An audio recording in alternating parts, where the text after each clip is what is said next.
அனைவருக்கும் வணக்கம். உலகத்தில் பல்வேறு நாடுகளில் வாழ்ந்து கொண்டிருக்கின்ற தமிழ் சொந்தங்களுக்கு வணக்கத்தையும் வாழ்த்துக்களையும் தெரிவித்துக் கொள்கிறோம். இந்த அமர்வை தொடங்குவதற்கு முன்னால் நம் ஈழ மண்ணில் தமிழர்களுடைய உரிமைக்காக உயிர்நீத்த அனைத்து தியாகிகளுக்கும் ஈகியர்களுக்கும் ஒரு நிமிடம் வணக்கம் செலுத்தி இந்த அமர்வை தொடங்கலாம் என்று நினைக்கின்றேன். எனவே உங்கள் அனைவரையும் நான் அன்போடு அழைக்கின்றேன். இந்த வணக்கத்திற்கு ஒரு நிமிடம் அவர்கள் செய்த தியாகத்தையும் ஈகத்தையும் நன்றியோடு நினைத்து பார்த்து அதிலிருந்து நல்லதொரு பாடத்தை கற்றுக்கொள்ளுகின்ற நல்லவர்களாக நாம் வாழ வேண்டும் என்ற மனநிலையோடு இப்பொழுது ஒரு நிமிடம் அமைதியாக அவர்களுக்கு வணக்கத்தை செலுத்துவோம்.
எல்லோருக்கும் நன்றி.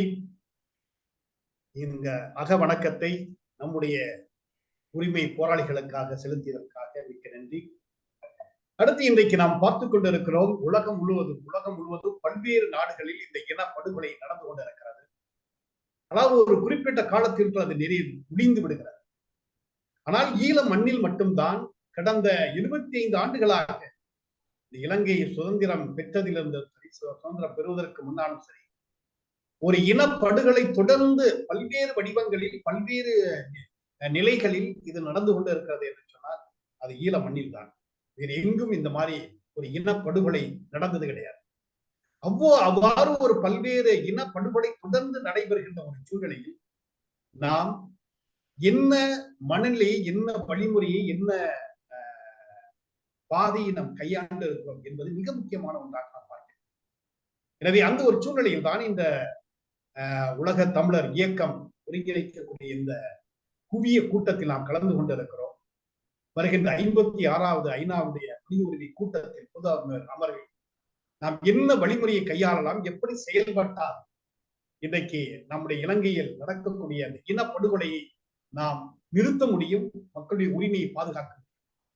இன்றைக்கு தொடர்ந்து இராணுவம் தன்னுடைய அதிகாரத்தை பயன்படுத்தி, தன்னுடைய படைப்பலத்தை பயன்படுத்தி இன்றைக்கு ஈழ மண்ணில் இருக்கக்கூடிய நிலங்களை அபகரித்துக் கொண்டிருக்கிறது. தமிழர்களுடைய நிலங்களை அபகரித்துக் கொண்டிருக்கிறது என்று சொன்னால் அது ஒரு இனப்படுகொலை. நிலத்தை அபகரிப்பது ஒரு மிக மோசமான ஒரு மனிதாபிமாற்றமான ஒரு இனப்படுகொலையை அது திட்டமிட்டு நடத்துகிறது. நிலத்தை பறித்தால் மக்களுடைய உரிமைகளை பறித்து விடலாம், மக்களுடைய உயிர்களை பறித்து விடலாம். எனவே திட்டமிட்டு அவர்கள் நகர்த்துவது அந்த நிலத்தை பறிப்பதை நாம் தெளிவாக இதான் நடக்குது. ஆனால் இந்த நில பறிப்பை நாம் எந்த விதத்திலும் தடுக்காமல், எந்த விதத்திலும் இதை உலகளவில கொண்டு போய் சேர்க்காமல் அமைதியாக இன்னைக்கு இந்த ஈழ தமிழர்களும் சரி, உலகத்தில் வாழுகின்ற அனைத்து தமிழர்களும் சரி, அமைதி காப்பது ஒரு மிகப்பெரிய இனப்படுகொலைக்கு நாம் துணை போகிறோம். எனவே அப்படிப்பட்ட ஒரு சூழ்நிலையில் நாம் இந்த ஒரு கூட்டத்தை ஏற்பாடு செய்திருக்கிறோம். இன்னைக்கு பல்வேறு கருத்தாளர்கள் நம்ம மத்தியிலேயே உரையாற்ற இருக்கிறார்கள். அந்த கருத்தாளர்கள் இந்த நிலையை எப்படி மாற்றி அமைத்து செயல்படுவது என்று நம்முடைய சிந்தனையை தூண்டி விடுவதற்காக வந்திருக்கிறார்கள். அதில் முதலில் உலக தமிழர் இயக்கத்தினுடைய ஒருங்கிணைப்பாளராக இருக்கின்ற திருமிகு போஸ்கோ அவர்களும், அடுத்து நாடாளுமன்ற உறுப்பினராக இருக்கக்கூடிய ஸ்ரீ நேசன் அவர்களும், அடுத்து தமிழ் ஒளி என்ற ஒரு ஊடகத்தினுடைய நிறுவனரும் அதை செயல்படுத்திக் கொண்டிருக்கின்ற அமைப்பாளருமான திருமிகு விமல் நவரத்னம் அவர்களும், தமிழ் நம்பி அதற்கடுத்து திருமிகு தமிழ் நம்பி, இறுதியாக இறுதி உரையாற்றுகின்ற லட்சுமி மோகன் அவர்களும் நம்மிடையே இருக்கிறார்கள். உண்மையிலேயே இவர்கள் தங்களுடைய அனுபவத்தின் வழியாக கற்றுக்கொண்டதன் வழியாக நம்மை சிந்தித்து செயல்படுவதற்கான ஒரு அழைப்பை அவர் கொடுப்பார்கள். அவர்கள் எந்த அளவிற்கு பங்களிப்பு செய்ய முடியும், மற்றவருடைய உதவி கரங்களை பெற முடியும், எவ்வாறு இணைந்து செயல்படியும், எப்படி இந்த 56வது கூட்டத்தொடர் மனித உரிமை கூட்டத்தொடரை நாம் பயன்படுத்த வேண்டும் என உலகத்தில் இருக்கக்கூடிய பல்வேறு பொறிமுறைகளை நாம் பயன்படுத்தாமல் யாரோ ஒருத்தர் நமக்கு கொடுப்பார் என்று நினைப்பது முட்டாள்தனமானது. எனவே நாம் தான் எல்லா கதவுகளையும் தட்ட வேண்டும், நாம் தான் இருக்கக்கூடிய வசதி வாய்ப்புகளை பயன்படுத்த வேண்டும், நாம் தான் இருக்கக்கூடிய பொறிமுறைகளை நல்ல முறையில் பயன்படுத்தப்பட வேண்டும். அந்த ஒரு பின்னணியில் தான் இந்த உலக தமிழர் இயக்கம், குறிப்பாக போஸ்கோவோடு இணைந்து பணியாற்றுகின்ற அனைத்து நபர்களும் ஒரு வழிகாட்டுதலை செய்கின்றார்கள். நாம் நம்முடைய திறமை, மொழி திறமையா இருக்கலாம், பணத்திறமையாக இருக்கலாம், அல்லது நம்முடைய பேச்சு திறமையாக இருக்கலாம், அல்லது நம்முடைய உறவினுடைய திறமையாக இருக்கலாம். இதை எப்படி பயன்படுத்தி இந்த மக்கள் மத்தியில் இந்த பிரச்சனை, நம்முடைய உரிமை பிரச்சனையை, ஒரு சுதந்திர பிரச்சனையை எப்படி கொண்டு போய் சேர்ப்பது என்பது நாம் கூடி சிந்திக்க வேண்டிய ஒரு நல்லதொரு தருணமாக. எனவே இந்த கருத்தாளர்கள் அனைவரையும் நான் அன்போடு உங்கள் சார்பாக நான் வரவேற்கின்றேன். அதே போல இங்கு கலந்து கொண்டிருக்கின்ற அனைத்து உள்ளங்களையும் நான் அன்போடு வரவேற்கிறேன். இந்த கருத்தரங்கில் கலந்து கொண்டு நம்முடைய சிந்தனைகளையும் செயல்பாட்டையும் வெளிப்படுத்தி இணைந்து செயல்படுவதற்கான ஒரு அழைப்பாக நான் பார்க்கிறேன். எனவே இந்த குவிய கூட்டம் ஏதோ வந்தோம், கேட்டோம், சென்றோம் என்று மட்டுமல்ல, மாறாக இணைந்து செயல்படுவதற்கான வழிமுறைகள் எப்படி என்னெல்லாம் இருக்கிறது என்பதை ஆய்வு செய்து அதை நாம் சேகரித்தோம் என்று சொன்னால் அதுதான் நம்முடைய பலம் என்பதை தெளிவாக புரிந்து கொண்டு இந்த கூட்டத்தில் கலந்து கொள்ள வந்திருக்கின்ற அனைத்து உள்ளங்களையும் நான் அன்போடு நான் வரவேற்கின்றேன். எனவே முதலாவதாக உலக தமிழர் இயக்கத்தின் ஒருங்கிணைப்பாளர் திரு போஸ்கோ அவர்கள் இந்த என்னென்ன வழிமுறைகள் இருக்கிறது என்பதை நமக்கு தெளிவாக அவர் படம் பிடித்து காட்டுவார். எனவே திருமதி போஸ்கோ அவர்களை நான் அன்போடு அழைக்கின்றேன். உங்கள் உரையை தாருங்கள். நன்றி. இணைந்த அனைவர்களுக்கும் நன்றிகள். அதே வேளையில உங்களிடம் ஒரு வேண்டுகோள் என்னன்னு சொன்னா இந்த ஜூம் மீட்டிங்கை நாங்கள் ஆர்கனைஸ் பண்றோம் முக்கியமாக இப்போ ஒரு கடந்த 2 மாதத்துக்கு மேல் பல யூஎன் வேலை செய்கிற ஸ்டாஃப்களோட ஒரு மீட்டிங்ஸ் அந்த மீட்டிங்கோட ஃபீட்பேக்ல தான் கொஞ்சம் அவர்கள் அவருடைய வருத்தத்தை தெரிவித்து இருந்தார்கள். அதாவது தமிழர்கள் ஏன் இந்த யூஎன் பொறிமுறையில இருந்து இப்ப வெளியேறிக்கின்றோம், நீங்க அதை திருப்பி ஆக்களுக்கு இன்ட்ரெஸ்ட்டை கொண்டு வரணும் என்று சொல்லி கேட்டுக்கொண்டிருந்தார்கள். அதே வேளையில் நாங்கள் இப்போ உலக தமிழர் இயக்கம் ஏற்கனவே கடந்த காலங்களாக இதை தொடர்ச்சியாக செய்து வந்திருந்தோம். தற்பொழுது நான் சில பேருக்கு இதை ஏற்கனவே கேட்ட விடயங்களா இருக்கலாம். நான் ஒரு சின்ன பிரசன்டேஷனோட தொடங்குறேன். இது முக்கியமாக நாங்க யுஎனோட மனித உரிமை சிஸ்டத்தோட மனித உரிமை கவுன்சில் இப்படி எங்களுடைய நடந்த இனாளிப்புக்கான நீதி பொறிமுறை எவ்வாறு பெற்றுக்கொள்ளலாம் என்றதுதான் எங்களுடைய மெயின் டார்கெட். இதை பார்த்தோம்னா சிஸ்டம்ன்ற அது ஒரு பெரிய ஒரு காம்ப்ளெக்ஸ் சிஸ்டம். அதுக்குள்ள கிட்டத்தட்ட 100க்கும் மேற்பட்ட ஏஜென்சிகள் இருக்குது. அதுக்குள்ள முக்கியமாக 70 ஏஜென்சிகளுக்கு கிட்ட என்ன சொல்வது, பல நாடுகளை அந்த சைன் பண்ணப்பட்ட எந்தெந்த துறைகள் சார்ந்து இருக்குதோ அந்த துறைகள் சார்ந்து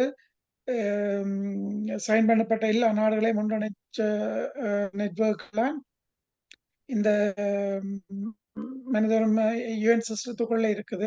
அதுக்குள்ள ஒன்றுதான் இந்த மனித உரிமை பொறிமுறை. இந்த மனித உரிமை பொறிமுறை எடுத்துக்கொண்டீங்கன்னு சொன்னா அது இந்த 2000 ஆண்டு மில்லனியம் டெவலப்மெண்ட் கோல் என்று சொல்லி கோல் அந்த வச்சு யூஎன் இடத்துக்குள்ள எல்லாத்துக்குமே அந்த இருந்தார்கள். அதுக்கப்புறம் வந்து 2000 ஆண்டு சஸ்டைனபிள் டெவலப்மெண்ட் சொல்லி 17 கோல்களை கொண்டு வந்து அந்த 17 பிரிவுக்குள்ளேயும் வந்து எல்லா யுஎன் சிஸ்டத்தையும் வந்து அந்த 17 கோலுக்குள்ளேயும் கொண்டு வந்திருந்தார்கள். அப்ப இதுல வந்து பாத்துக்கிட்டீங்கன்னு சொன்னா இப்ப யுஎன் சிஸ்டத்துல மெயின் இதை வந்து பாத்துக்கிட்டீங்கன்னா அது ஜெனரல் அசம்பிளி. அப்ப அந்த ஜெனரல் அசம்பிளின்றது வந்து 193 நாடுகளும் பிளஸ் 2 ஒப்சர்வேட்டர் நாடுகளும் இருக்கிறதான் ஜெனரல் அசம்பிளி. அதுக்கு கீழே வந்து பாத்துக்கிட்டீங்கன்னு சொன்னா ஜெனரல் அசம்பிளியால வந்து ஒப்பந்தம் சார்ந்த ட்ரிட்டி பாடிஸ், அதாவது வந்து பல ஒப்பந்தங்கள் உருவாக்கப்பட்டிருக்குது. கிட்டத்தட்ட மனித உரிமை சார்ந்த எடுத்துக்கொண்டீங்கன்னா நூற்றுக்கணக்கான ஒப்பந்தங்கள் இருக்குது. அதுக்குள்ள வந்து இந்த ட்ரீட்டி பாடிஸ் சொல்லி ஸ்பெசிஃபிக்கா விசாரணைக்குள் உள்ளாக்குறதுக்கும் என்று சொல்லி 9 ட்ரீட்டி பாடிஸும் பிளஸ் ஒன்று வந்து ஆப்ஷனல் ப்ரோட்டோகால்னு சொல்லி டோட்டலா 10 ட்ரீட்டி பாடிஸ் இருக்குது. இதுக்கு அடுத்து வந்து ஹியூமன் ரைட்ஸ் இந்த ஜெனரல் அசம்பிளிக்குள்ள இயங்குறது தான் மனித உரிமை பேரவை. அப்ப அந்த மனித உரிமை பேரவை எடுத்துக்கொண்டீங்கன்னா அதுக்குள்ள வந்து உங்களுக்கு யூனிவர்சல் பீரியாடிக் ரிவ்யூன்னு சொல்லி அது எல்லா இதையும் அதாவது வந்து ஒவ்வொரு நாடுகளும் 4 to 5 வருஷத்துக்குள்ள மனித உரிமை சார்ந்து அத்தனை சாசனங்களுக்கு கீழே வந்து மீளாய்வுக்குள்ளாக்கப்படும். அதே மாதிரி ஹியூமன் ரைட்ஸ் கவுன்சிலுக்கு கீழே இயங்குறது வந்து 46 விசேட ஸ்பெஷல் ப்ரொசீடியூர் சொல்வார்கள். அது வந்து எப்படி என்று சொன்னா விசேட பிரதிநிதிகள் இருக்கணும், செயற்குழு வருகிறதுக்குள்ள. அதே மாதிரி இண்டிபெண்டன்ட் எக்ஸ்பர்ட்மார்களும் அதுக்குள்ள அடங்கிடலாம். அப்ப 46 மனித உரிமை இதுக்குள்ள வந்து ஒவ்வொரு உதாரணத்துக்கு பெண்கள் உரிமை சார்ந்து 3 விதமான ஸ்பெஷல் ப்ரொசீடியூர் இருக்குது. கல்வி எஜுகேஷன் சார்ந்து, மற்றது சிவில் ரைட்ஸ் சார்ந்து 3 விதமான ஸ்பெஷல் ப்ரொசீடியூர் இருக்குது. அப்ப இதுகள் எல்லாம் சேர்ந்ததான் மனித உரிமை பேரவை. அப்ப அந்த மனித உரிமை பேரவையை வந்து கொண்டு நடத்துறதுக்குத்தான் ஜெனரல் செக்ரட்டரி இதுக்கு OHCHR, அதாவது high commissioner for human rights இருக்கிறாங்க. அப்ப அந்த ஹை கமிஷனரோட ரோல் வந்து பாத்துக்கிட்டீங்கன்னு சொன்னா இந்த ஹியூமன் ரைட்ஸ் கவுன்சில் எடுக்கிற முடிவுகளை, மற்றது ட்ரீட்டி பாடிஸ் எடுக்கிற முடிவுகள், யூனிவர்சல் பீரியாடிக் ரிவ்யூ எடுக்கிற முடிவுகள், மற்றது ஏனைய விசேட பிரதிநிதிகள் ரிப்போர்ட் இதுகளை வந்து இம்ப்ளிமெண்ட் பண்றதுக்கான சிஸ்டத்தை வந்து கொண்டு நடத்துறது தான் இந்த high commissioner for human rights.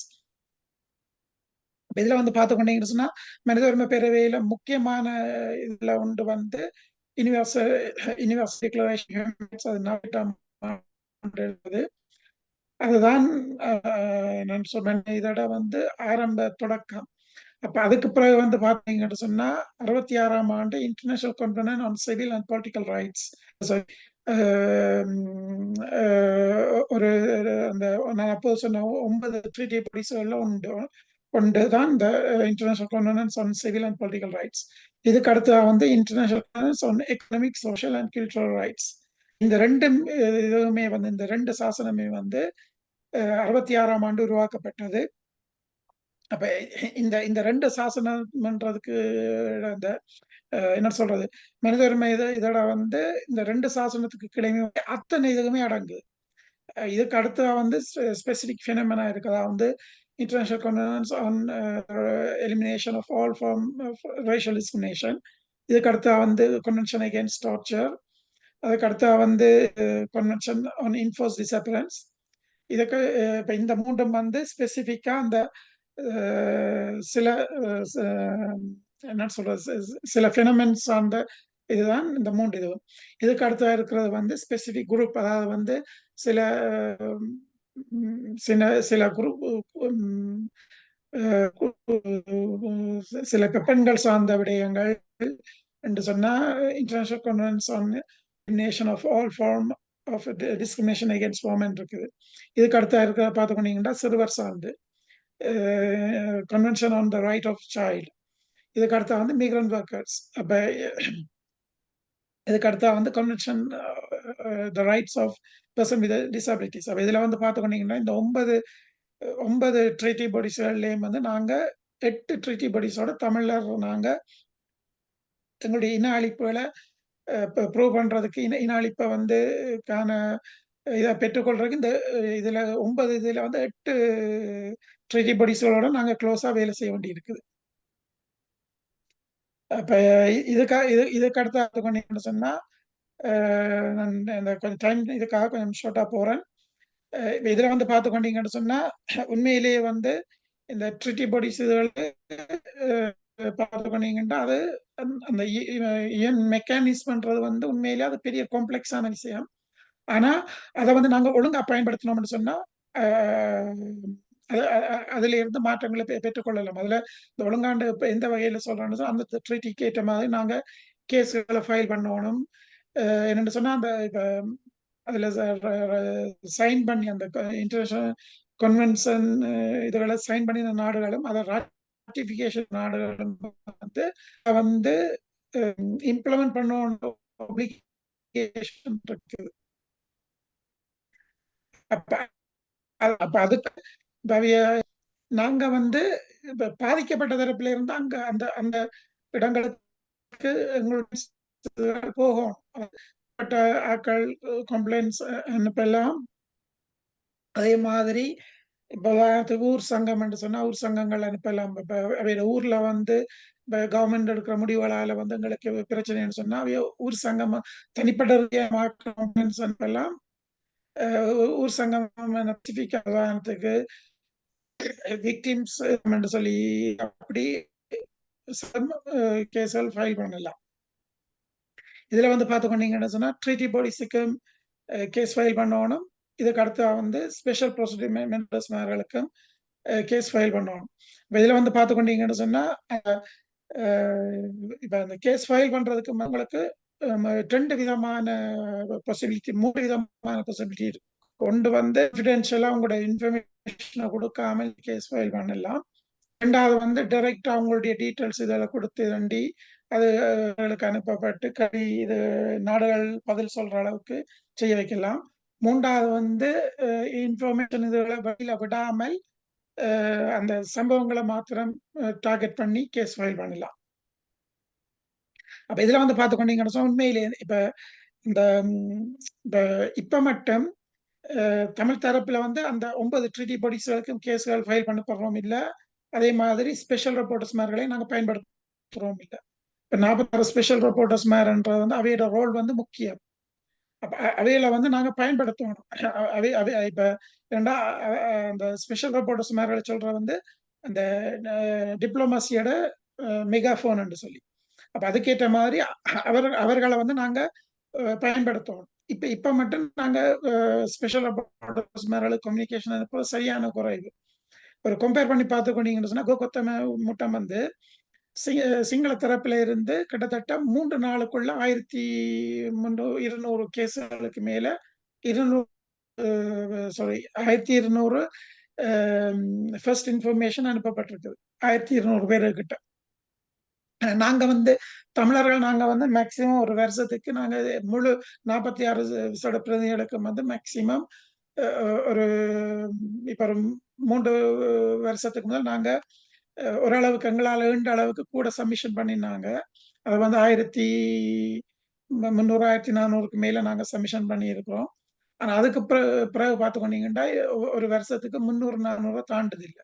அதுக்கு காரணம் வந்து தமிழ் சமுதாயம் இந்த ஸ்பெஷல் ரிப்போர்ட்டர்ஸ்மார்களுக்கு இதுகளுக்கு வந்து ஸ்பெஷல் ரிப்போர்ட்டர்ஸ்மார் பிளஸ் ட்ரீட்டி பாடிஸ் எக்ஸ்பர்ட்மார்களுக்கும் அனுப்புறதுக்கு கொஞ்சம் முன்வரணும். இதில் வந்து பார்த்துக்கொண்டீங்கன்னா சிங்களம் வந்து டெக்டிக்ஸா வந்து இந்த 9 ட்ரீட்டி பாடிஸ்லையுமே வந்து அக்செப்ட் பண்ணப்பட்டு ராட்டிபிகேஷன் பண்ணப்பட்டிருக்குது. அந்த ஆப்ஷனல் புரோட்டோகாலுக்கு மாத்திரம்தான் அந்த 10ஆவதா இருக்கிற டார்ச்சர் சம்பந்தப்பட்ட ஆப்ஷனல் புரோட்டோகாலுக்கு மாத்திரம்தான் சிங்களம் சைன் பண்ண இல்லை, ராட்டிபிகேஷன் பண்ண இல்லை.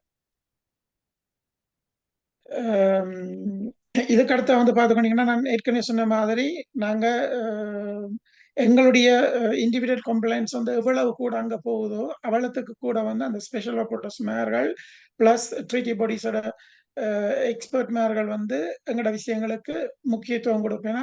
அதே மாதிரி கேஸுகளாகவும் ஏற்றுக்கொள்ள ட்ரீட்டி பாடிஸ்ல வந்து கேஸுகளாக ஏற்றுக்கொள்ளப்படும்.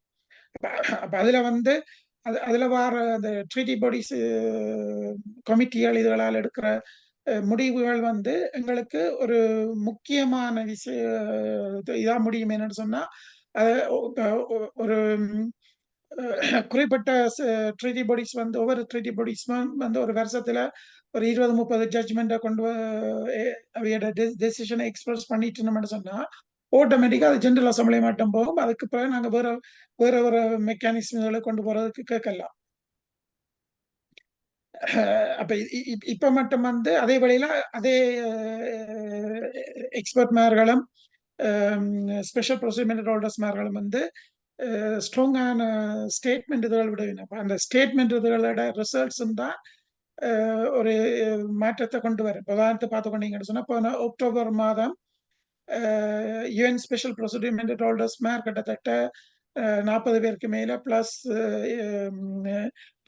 கமிட்டி ட்ரீட்டி பாடிஸோட கமிட்டி எக்ஸ்பர்ட்மார்கள் 70-80 பேருக்கு மேல ஒன்றிணைஞ்சு ஒரு ஸ்ட்ராங்கான அறிக்கையை விட்டுருந்தோம். அதுல வந்து பலஸ்தீன் மக்களுடைய சுயநிர்ணய உரிமையை வந்து ஏற்றுக்கொள்ளணும் என்று சொல்லி கேட்டிருந்தார்கள். அப்ப அப்படி வந்து மாற்றங்கள் வரணும்னா அதுக்கு காரணம் வந்து பலஸ்தீன் மக்கள் வந்து மெசிவாக அந்த கம்ப்ளைண்ட் ப்ரொசீஜர்களை பயன்படுத்தினபடியா தான். நான் அப்போ சொன்ன மாதிரி அந்த 9 ட்ரீட்டி பாடிஸ்லயும் வந்து பார்த்துக்கிட்டீங்கன்னா 10ல இருந்து 25 எக்ஸ்பர்ட் மாதிரி இருக்குன்னா அவ்வளவு பேரும் வந்து ஒரு வருஷத்துல 2 இருந்து 3 தடவை ஒன்று கூடுவினம் ஜெனீவால இருந்துட்டு நியூயார்க்லயும் ஒன்று கூடுறது. அந்த நாடுகள் நாங்க கொடுக்குற கம்ப்ளைண்ட்டுகளை இண்டிவிஜுவல் கம்ப்ளைண்ட்டுகளை ஏற்றுக்கொண்டு ரெவிஷன் பண்ணுவீங்கன்னா அதை விட 4லிருந்து 5 வருஷத்துக்கு ஒருக்கா நாடுகள் சார்ந்த ரிவ்யூ நடக்கப்படும். அப்ப இந்த ட்ரீட்டி பாடிஸ்ன்றது வந்து நாங்க அதை பயன்படுத்தி மெசிவா பயன்படுத்துவோம். இதுக்கு அடுத்தா பார்த்துக்கொண்டீங்கன்னு சொன்னா ஹியூமன் ரைட்ஸ் கவுன்சில்ல வந்து 47 நாடுகள் இருக்குன்னா அந்த 47 நாடு வந்து 3 வருஷத்துக்கு எலெக்ட் பண்ணப்பட வேணும். அது ஒவ்வொரு வருஷமும் வந்து 3 பங்குப்படி ரினியூவல் பண்ணப்படும். அப்ப அந்த நாடுகள் மத்தியிலையும் வந்து நாங்கள் எங்களுடைய லொபிங்க வந்து தொடர்ந்து செய்து கொண்டே இருக்கணும். சொன்னா இப்ப ஹியூமன் ரைட்ஸ் கவுன்சில் வந்து வருஷத்துல 17 கிழமை வந்து ஒன்று கூடும். 3 தடவை 17 கிழமை ஒன்று கூடும். மார்ச் 6 கிழமை, ஜூன் 4 5 கிழமை, அங்கால செப்டம்பர் 4 5 கிழமை ஒன்று கூடுறது. அப்ப இப்ப அவை ஒன்று கூடுற காலகட்டத்தில் வந்து நாங்க விக்டிம்ஸா அந்த அந்த ஹியூமன் ரைட்ஸ் கவுன்சிலுக்குள்ள எங்களுடைய பிரசன்ஸை காட்டணும். அப்ப அந்த எங்களோட பிரசன்ஸை காட்டுறதாலதான் அவர்கள் வந்து ஓகே தமிழருக்கு விக்டிம்ஸ் தமிழரும் இதுக்குள்ள நிக்கணும், இவளும் விக்டிம்ஸா இருக்கணும், இவட பிரச்சனை என்னன்னு பார்க்கணும். அப்ப இதுல வந்து பார்த்துக்கொண்டீங்கன்னு சொன்னா நாங்க கம்ப்ளைண்ட் ப்ராசஸ் இருக்குது. அதுக்கு பிறகு எங்களோட பிரசன்ஸ் அந்த இடத்து அந்த சிஸ்டத்துக்குள்ள எங்களுடைய பிரசன்ஸ்கள் முக்கியம். அப்ப இதுகள் எல்லாம் சேர்ந்தா தான் ஸ்ட்ராங்கா நாங்க அந்த யூஎன் மெக்கானிசம்ல இருந்து மாற்றத்தை கொண்டு வரலாம். என்ன பொருள் என்னுடைய அனுபவத்தில் நான் உள்ள பார்த்ததுக்கு சொல்றேன். நாங்க இன்னும் யூஎன் ட்ரீட்டி பாடிஸையும் பிளஸ் அந்த ஸ்பெஷல் ப்ரொசீஜரையும் வந்து நாங்க தமிழ் சமுதாயம் நாங்க ஒரு 10% கூட பயன்படுத்துறோம் இல்லை. இதுதான் உண்மை. அப்ப முதல்ல வந்து நாங்க அனைத்துலக சிஸ்டம் எங்களை மாற்றிட்டு அதெல்லாம் வந்து நாங்க தொடர்ச்சியாக நாங்க தமிழ் சமுதாயம் என்ன செய்யறோம்னு சொன்னா இந்த இளவு காத்தகளிகள் மாதிரி நாங்க ஒரு முயற்சியும் எடுக்க மாட்டோம். ஆனா அந்த சிஸ்டத்திலே இருந்து மாற்றங்கள் வரும் எதிர்பார்க்கிறோம். அப்ப அதனாலதான் அந்த அந்த சிஸ்டங்களை வந்து நாங்க ஒழுங்கா பயன்படுத்தணும்ன்றதுல எல்லாரும் தெளிவா இருங்க. இதுக்கு அடுத்த வந்து பார்த்துக்கொண்டீங்கன்னு சொன்னா இப்ப நாங்க இப்ப இதுல வந்து அந்த ஸ்பெஷல் ப்ரொசீஜர் மேண்டேட் ஹோல்டர்ஸ் பார்த்துக்கொண்டீங்கன்னு சொன்னா அந்த 46 தெமேட்டிக் மேண்டேட் ஹோல்டர்ஸ் இருக்குது. அதை விட 14 நாடு சார்ந்த ஸ்பெஷல் ரிப்போர்ட்டர்ஸ் மாதிரி இருக்குங்க. இதுல வந்து பார்த்துக்கொண்டீங்கன்னா இன்றைக்கு உலக தமிழர் இயக்கத்தை தவிர்த்து மற்ற ஒரு தரமே வந்து இலங்கைக்கான ஒரு விசேட பிரதிநிதியை நாமினேட் பண்ணணும்ன்றதை பற்றி ஒரு தரமே கதைக்கணும் இல்லை. அதுக்கு காரணம் என்னன்னு சொன்னா தமிழ் சமுதாயம் இன்னும் அந்த பொறிமுறைகளை ஒழுங்கா உள்வாங்கிக் கொள்ளணும் இல்லை. அப்ப இந்த விடயத்தையும் வந்து தயவு செய்து இப்ப நீங்க இதுல ஒன்று கூற ஆக்கள் வந்து தயவு செய்து அந்த ஸ்பெஷல் ப்ரொசீஜர் மேண்டேட் ஹோல்டர்ஸ் என்ன என்றதை கொஞ்சம் உள்வாங்கிக் கொள்ளுங்க. எங்களுக்கு அது முக்கியம். என்னன்னு சொன்னா ஹியூமன் ரைட்ஸ் கவுன்சில் எடுத்துக்கொண்டீங்கன்னு சொன்னா இப்ப நாம ஒரு கம்பேர் பண்ணி பார்த்தோம்னு சொன்னா மயன்மாரோட பிரச்சனை வந்து ஐட்டம் 2க்கு கீழே எங்களை மாதிரி ஹை கமிஷனர் ரிப்போர்ட்டுக்கு கீழே பேசப்படுகிறது.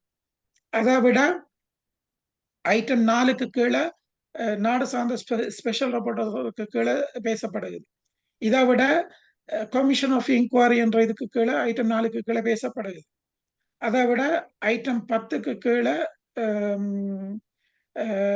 ஐட்டம் 10க்கு கீழே வந்து டெக்னிக்கல் அசிஸ்டன்ஸ் கீழே பேசப்படுது. அதை விட ஐட்டம் 2க்கு கீழே இன்னொரு பக்கத்தால ஜெனரல் செக்ரட்டரிக்கு இதுக்கு கீழே வந்து பாலஸ்தீனுக்கான ஒரு ஆளை நாமினேட் பண்ணப்பட்டிருக்கு. அதுக்கு கீழே பேசுவோம். அப்போ பார்த்துக்கொண்டீங்கன்னு சொன்னா சாரி, நான் பலஸ்தீன்ல நான் மயன்மாரை சொல்றேன். மயன்மார் எடுத்துக்கொண்டீங்கன்னா 5 தடவை ஒரு செஷன்ல வந்து 4 தடவை இல்லாட்டி 5 தடவை பேசப்படுது. எங்களுடைய பிரச்சனை வந்து ஒரு வருஷத்துல ஒருக்காத்தான் பேசும் பொருளா இருக்குது. அப்ப அதனாலதான் அந்த நாங்க கேட்கிற விடயங்கள்லையும் வந்து இலங்கைக்கான ஒரு விசேட நாடு சார்ந்த விசேட பிரதிநிதியை நாமினேட் பண்ணணும்ன்றதை நாங்க கேட்கணும்.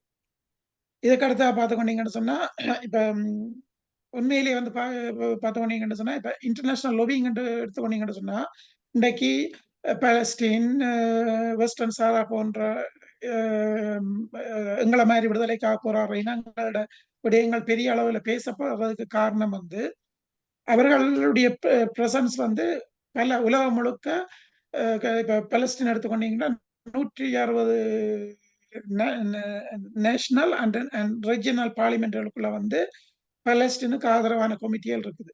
அதை விட பலஸ்தீன் வந்து 120 நாடுகளுக்கு மேல அவருடைய கான்சுலேட் இதுகளை வச்சு ஃபங்க்ஷன் பண்றாங்க. அதே மாதிரி வெஸ்டர்ன் சாரா எடுத்துக்கொண்டீங்கன்னா 48 நேஷனல் பார்லிமெண்ட்கள் சப்போர்ட் பண்ணுது. அதே மாதிரி 30 ரீஜனல் பார்லிமெண்ட் வந்து வெஸ்டர்ன் சாரா சப்போர்ட் பண்ணுது. அப்ப அதே மாதிரி தான் தமிழர்களுடைய பிரச்சனை தான்றதுக்கும் எங்களுக்கு உதாரணத்துக்கு ஆல் பார்லிமெண்டரியன் குரூப் யூகேல இருக்குன்னு சொன்னா அந்த யூகேல இருக்கிற குரூப் வந்து ஈழத்தமிழர்களுடைய தமிழீழ பிரச்சனையாவே பார்க்கணும் இல்லை.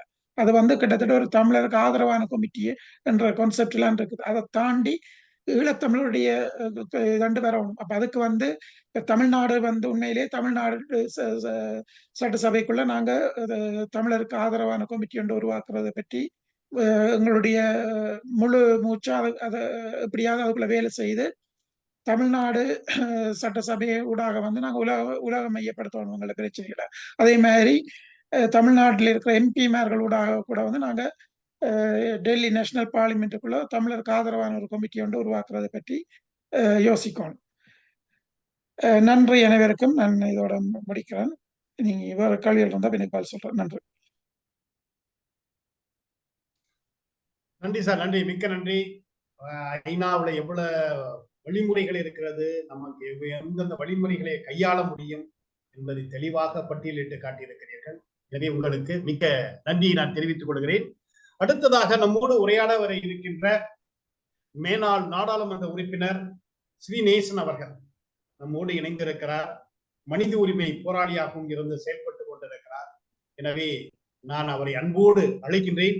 இந்த அரங்கத்தில் அவருடைய குரல் ஒலிக்கட்டும், அவருடைய வழிமுறைகள் நமக்கு வழிகாட்டட்டும் என்று சொல்லி நான் மேனாள் நாடாளுமன்ற உறுப்பினர் ஸ்ரீ நேசன் அவர்களை நான் அன்போடு அழைக்கின்றேன். வாருங்கள்.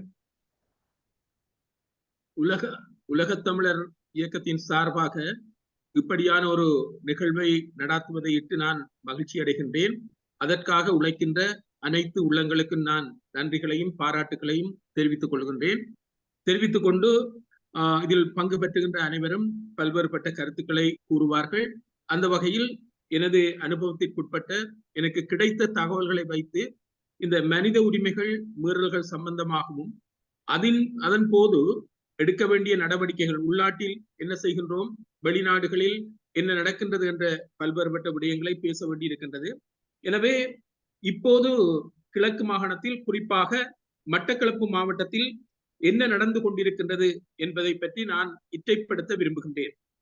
குறிப்பாக சொல்லப்போனால் மட்டக்களப்பு மாவட்டத்தில் இப்போது இருக்கின்ற ஒரு முக்கியமான பிரச்சனையாக இருப்பது நீங்கள் அறிந்த விடயம், உலக கண்களுக்கு தெரிந்த விடயமாக இருக்கலாம். மட்டக்களப்பு மாவட்டத்தில் மொத்தமாக 14 பிரதேச செயலகங்கள் காணப்படுகின்றன. அந்த 14 பிரதேச செயலகங்களில் 10 பிரதேச செயலகங்கள் தமிழர்களை உள்ளடக்கியதாக இருக்கின்றது, 4 முஸ்லிம்களை உள்ளடக்கியதாக இருக்கின்றது. இந்த 10 பிரதேச செயலகங்களில் ஏறாவூர் பெற்று என்று சொல்லப்படுகின்ற செங்கலடி பிரதேசத்தை மையமாக கொண்ட இடத்தில் எடுத்துக்கொண்டால், அந்த இடத்தில் மயிலத்தமடு மாதவனை என்று சொல்லப்படுகின்ற மேய்ச்சல் தரை காணப்படுகின்றது. இந்த மேய்ச்சல் தரையை எமது தமிழ் பேசுகின்ற உறவுகள் தங்களுடைய கால்நடைகளை பராமரிப்பதற்காக நீண்ட காலமாக, அது கிட்டத்தட்ட ஒரு 6-7 தசாப்தங்கள் இருக்கும், அவர்கள் அந்த இடத்தை பயன்படுத்தி வருகின்றார்கள். இது மட்டக்களப்பு மாவட்டத்தில் இருக்கின்றது. இதில் கிட்டத்தட்ட 5 லட்சத்திற்கும் அதிகமான கால்நடைகள் காணப்படுகின்றன. அதை விடவும் 1000த்திற்கும் மேற்பட்ட இந்த பண்ணையாளர்கள் அந்த கால்நடைகளை பராமரித்து வருகின்றார்கள். இதையும் விட சொல்லப்போனால் அவர்கள் 25,000 ஏக்கருக்கு மேற்பட்ட அந்த மேய்ச்சல் தரையை நீண்ட காலமாக பயன்படுத்தி வருகின்றார்கள். இருந்தும் கூட இந்த மேய்ச்சல் தரையை உங்களுக்கு ஒரு விடயம் சொல்ல வேண்டும். கிழக்கு மாகாணத்தை பொறுத்தமட்டில் திருகோணமலையில் சிங்கள ஆக்கிரமிப்பு அதிகமாக நடைபெற்று, அந்த திருகோணமலை இப்போது கிட்டத்தட்ட சிங்கள ஆக்கிரமிப்புக்கு கிட்டத்தட்ட முழுமையாக அது உள்ளாக்கப்பட்டிருக்கின்றது. அந்த அடுத்ததாக அம்பாறை மாவட்டத்தை எடுத்துக்கொண்டாலும் அதுவும் கிட்டத்தட்ட அந்த ஆக்கிரமிப்பு, சிங்கள ஆக்கிரமிப்பு காணப்படுகின்றது. அம்பாறை மாவட்டத்தில் ஏறத்தாழ எங்களுடைய தமிழர்கள் 17% குறைக்கப்பட்டிருக்கின்றார்கள். அம்பாறை திருகோணமலையை பொறுத்தமட்டில் அங்கு எங்களுடைய தமிழர்கள் கிட்டத்தட்ட 32% வாழ்ந்து கொண்டிருக்கின்றார்கள். மட்டக்களப்பு மாவட்டத்தில் மட்டும்தான் கிட்டத்தட்ட 73.4% தமிழர்கள் வாழ்ந்து கொண்டிருக்கின்றார்கள். இப்போது பார்த்தால் திருகோணமலையிலும் சிங்கள பிரதித்துவம் மாகாண அடிப்படையிலும் பாராளுமன்ற அடிப்படையிலும் கொண்டு செல்லக்கூடிய விதத்தில் அங்கு குடித்தொகை, சிங்கள குடித்தொகை காணப்படுகின்றது. அம்பாறை மாவட்டத்திலும் அவர்களுக்கு அதிகமான பிரதித்துவத்தை கொண்டு செல்லக்கூடிய விதத்தில் சிங்கள குடித்தொகை காணப்படுகின்றது. அதுவும் திட்டமிட்ட அடிப்படையில் கிழக்கில் குடியேற்றப்பட்ட சிங்களவர்களின் எண்ணிக்கை காரணமாக இந்த அதிகரிப்பு ஏற்பட்டிருக்கின்றது. இப்போது மட்டக்களப்பு மாவட்டத்தில் மாத்திரம் 73% அதிகமான வீதத்தில் காணப்படுகின்ற அந்த தமிழ் பிரதேசத்தில் குடியேற்றத்தை ஏற்படுத்தி, அந்த பிரதேசத்திலும் சிங்கள பிரதித்துவத்தை பாராளுமன்றத்தில் மாகாண சபைகளை கொண்டு வருவதற்காக இப்போது மயிலத்தமடு மாதவனை என்று சொல்லப்படுகின்ற அந்த பிரதேசங்கள் சிங்கள மாற்று மாவட்டங்கள், பொலனறுவை மாவட்டமாக இருக்கலாம், அம்பாறை மாவட்டமாக இருக்கலாம், அந்த மாவட்டங்களிலிருந்து வருகின்றவர்கள் அங்கிருக்கின்ற பண்ணையாளர்களை அடித்து கலைத்து விட்டு, அங்கிருக்கின்ற கால்நடைகளை வெட்டி அல்லது சுட்டு அந்த கால்நடைகளை கொலை செய்துவிட்டு அந்த பிரதேசத்தை ஆக்கிரமித்திருக்கின்றார். இந்த விடயம் சம்பந்தமாக ஜனாதிபதிக்கு அறிவிக்கப்பட்டிருக்கின்றது, ஆளுநருக்கு அறிவிக்கப்பட்டிருக்கின்றது, நிர்வாகிகள் அதிகாரிகளுக்கு அறிவிக்கப்பட்டிருக்கின்றது. இப்போது அந்த பிரதேசத்தில் இருக்கின்ற கால்நடை வளர்ப்பாளர்கள் வீதிக்கு அருகாமையில் இருந்து கிட்டத்தட்ட 260க்கும் மேற்பட்ட நாட்களாக போராடி கொண்டிருக்கின்றார்கள். இருந்தாலும் கூட அந்த சட்டவிரோதமான சிங்கள ஆக்கிரமிப்பு நடைபெற்றுக் கொண்டிருக்கின்றது. நீதிமன்றத்தில் வழக்கு தாக்கல் செய்து நீதிமன்றம் கூட தீர்ப்பு வழங்கி இருக்கின்றது. சட்டவிரோதமாக அயல் மாவட்டத்திலிருந்து குடியேறியவர்களை வெளியேற்றுமாறு சொல்லி இருக்கின்றது. அந்த உத்தரவை கூட போலீசார் நடைமுறைப்படுத்தாமல் அங்கே சட்டவிரோதமான முறையில் குடியேறுவதற்குரிய அந்த பாதையை திறந்திருக்கின்றார்கள். இது மட்டுமல்ல, இன்னொரு விடயம் சொல்ல வேண்டும். இங்கு அரசாங்க சார்பாக இருக்கின்ற பிள்ளையான் என்று சொல்லப்படுகின்ற சந்திரகாந்தன் ஒரு ராஜாங்க அமைச்சராக இருக்கின்றார். வியாழேந்திரன் என்று சொல்லப்படுகின்ற ஒருவரும் ராஜாங்க அமைச்சராக இருக்கின்றார். இவர்கள் அந்த இடத்தில் சென்று அந்த சட்டவிரோதமாக குடியேறுகின்ற சிங்கள குடியேறிகளை தடுக்க முடியாத நிலையில் மௌனிகளாக்கப்பட்டிருக்கின்றார்கள். அவரிடம் இந்த பண்ணையாளர்கள் முறையீடு செய்த போது அவர்கள் அந்த இடத்திற்கு செல்ல முடியாத ஒரு நிலையிலும் அந்த இடத்தில் ஒரு போலீஸ் காவலரனை போட்டிருக்கின்றார். அந்த போலீஸ் காவலரன் என்ன செய்கின்றது என்று சொன்னால், அங்கிருக்கின்ற பண்ணையாளர்களுக்கு உதவி செய்யாமல் சட்டவிரோதமாக குடியேறுகின்றவர்களுக்கு அவர்கள் பாதுகாப்பாக இருக்கின்றார்கள். எனவே கிட்டத்தட்ட 1000க்கும் மேற்பட்ட குடும்பங்கள் வாழ்வாதாரத்தை இழந்து நிற்கின்றது. ஏறத்தாழ 15,000 கால்நடைகள் இதுவரைக்கும் கொல்லப்பட்டிருக்கின்றன. அவர்கள் இந்த கவன ஈர்ப்பு போராட்டத்தை நடாத்தியதன் பின்னர் 275 கால்நடைகள் கொல்லப்பட்டிருக்கின்றன. எனவே ஒரு மாவட்டத்தை ஆக்கிரமிக்கின்ற நோக்கோடு அங்கிருக்கின்ற மக்களின் அடிப்படை உரிமைகளை மீறிக்கொண்டு இந்த சிங்கள குடியேறிகள் அரசியல் பின்புலத்துடன் செயல்படுகின்ற போது அதனை தடுக்க முடியாத நிலையில் இங்கிருக்கின்ற அரசு சார்ந்த தமிழ் அமைச்சர்கள் காணப்படுகின்றார்கள். அதனை செய்ய முடியாமல் இருக்கின்றது. நாங்கள் ஒரு தமிழ் தேசிய கூட்டமைப்பின் பாராளுமன்ற உறுப்பினர்கள், முன்னாள் பாராளுமன்ற உறுப்பினர்கள் என்ற அடிப்படையில் பல முயற்சிகளை எடுத்திருக்கிறோம். கடந்த காலத்தில் முயற்சி எடுத்ததன் பேரில் அவர்கள் வெளியேற்றப்பட்டிருக்கின்றார்கள். இப்போது இந்த மொட்டு கட்சி ஆட்சியின் போது வெளியேற்ற முடியாத அளவுக்கு இனவாதம் அங்கு ஊன்றி நிற்கின்றது. இது ஒரு விடயம். அடுத்ததாக சொல்லப்போனால் கெவிலியாமடு என்று சொல்லப்படுகின்ற ஒரு பிரதேசம், அதாவது பட்டிப்பளை பிரதேச செயலகத்திற்கு உட்பட்டது, மண்முனை தென்மேற்கு பிரதேசம். அந்த பிரதேசத்திலும் ஊர்காவல் படையினர் மரமுந்திரிகை செய்கை என்ற அடிப்படையில் அங்கிருக்கின்ற பிரதேசத்தை ஆக்கிரமித்துக் கொண்டு அங்கு பண்ணையாளர்கள் தங்களுடைய மேய்ச்சல் தரையை பயன்படுத்த முடியாத விதத்தில் செயல்பட்டுக் கொண்டிருக்கின்றார்கள். எனவே அங்கும் ஒரு பிரச்சனை காணப்படுகின்றது. இதைவிட தொல்லியல் பாதுகாப்பு என்ற அடிப்படையில் முழுக்க முழுக்க பௌத்த குருமார்களையும் படையினரையும் கொண்ட ஒரு ஆணைக்குழு உருவாக்கப்பட்டிருக்கின்றது. இந்த ஆணைக்குழுவானது அங்கு காணப்படுகின்ற பல்வேறுபட்ட பிரதேச செயலகங்கள், வேறாவூர் பற்றாக இருக்கலாம், அல்லது கிரான் பிரதேச செயலகமாக இருக்கலாம், அல்லது வெள்ளாவளி பிரதேச செயலகம், இதையும் விட வாகரை பிரதேச செயலகம், இப்படியான பிரதேச செயலகங்களில் தொல்லியல் இடங்கள் என்று சொல்லிக்கொண்டு அங்கு இந்துக்கள் வழிபடுகின்ற கோயில்களை கூட ஆக்கிரமிக்கின்ற நிலை காணப்படுகின்றது. குறிப்பாக சொல்ல போனால் உங்களுக்கு தெரிய வேண்டும், மண்முனை தென்மேற்கு பட்டிப்பளை பிரதேசத்தில் தாந்தாமலை என்று சொல்லப்படுகின்ற முருகன் ஆலயம் காணப்படுகிறது. அது தொன்று தொட்டு தமிழ் மக்கள் வழிபாடு செய்து வருகின்ற ஒரு பிரபல்யமான ஒரு இடமாக இருக்கின்றது. அந்த இடத்தில் கூட இன்று ஒரு கட்டடத்தை கட்ட முடியாத அளவுக்கு, நிலத்தை வெட்டி அத்திவாரம் விட முடியாத அளவுக்கு தொல்லியல் திணைக்களம் அங்கு தடுப்பு செய்திருக்கின்றது.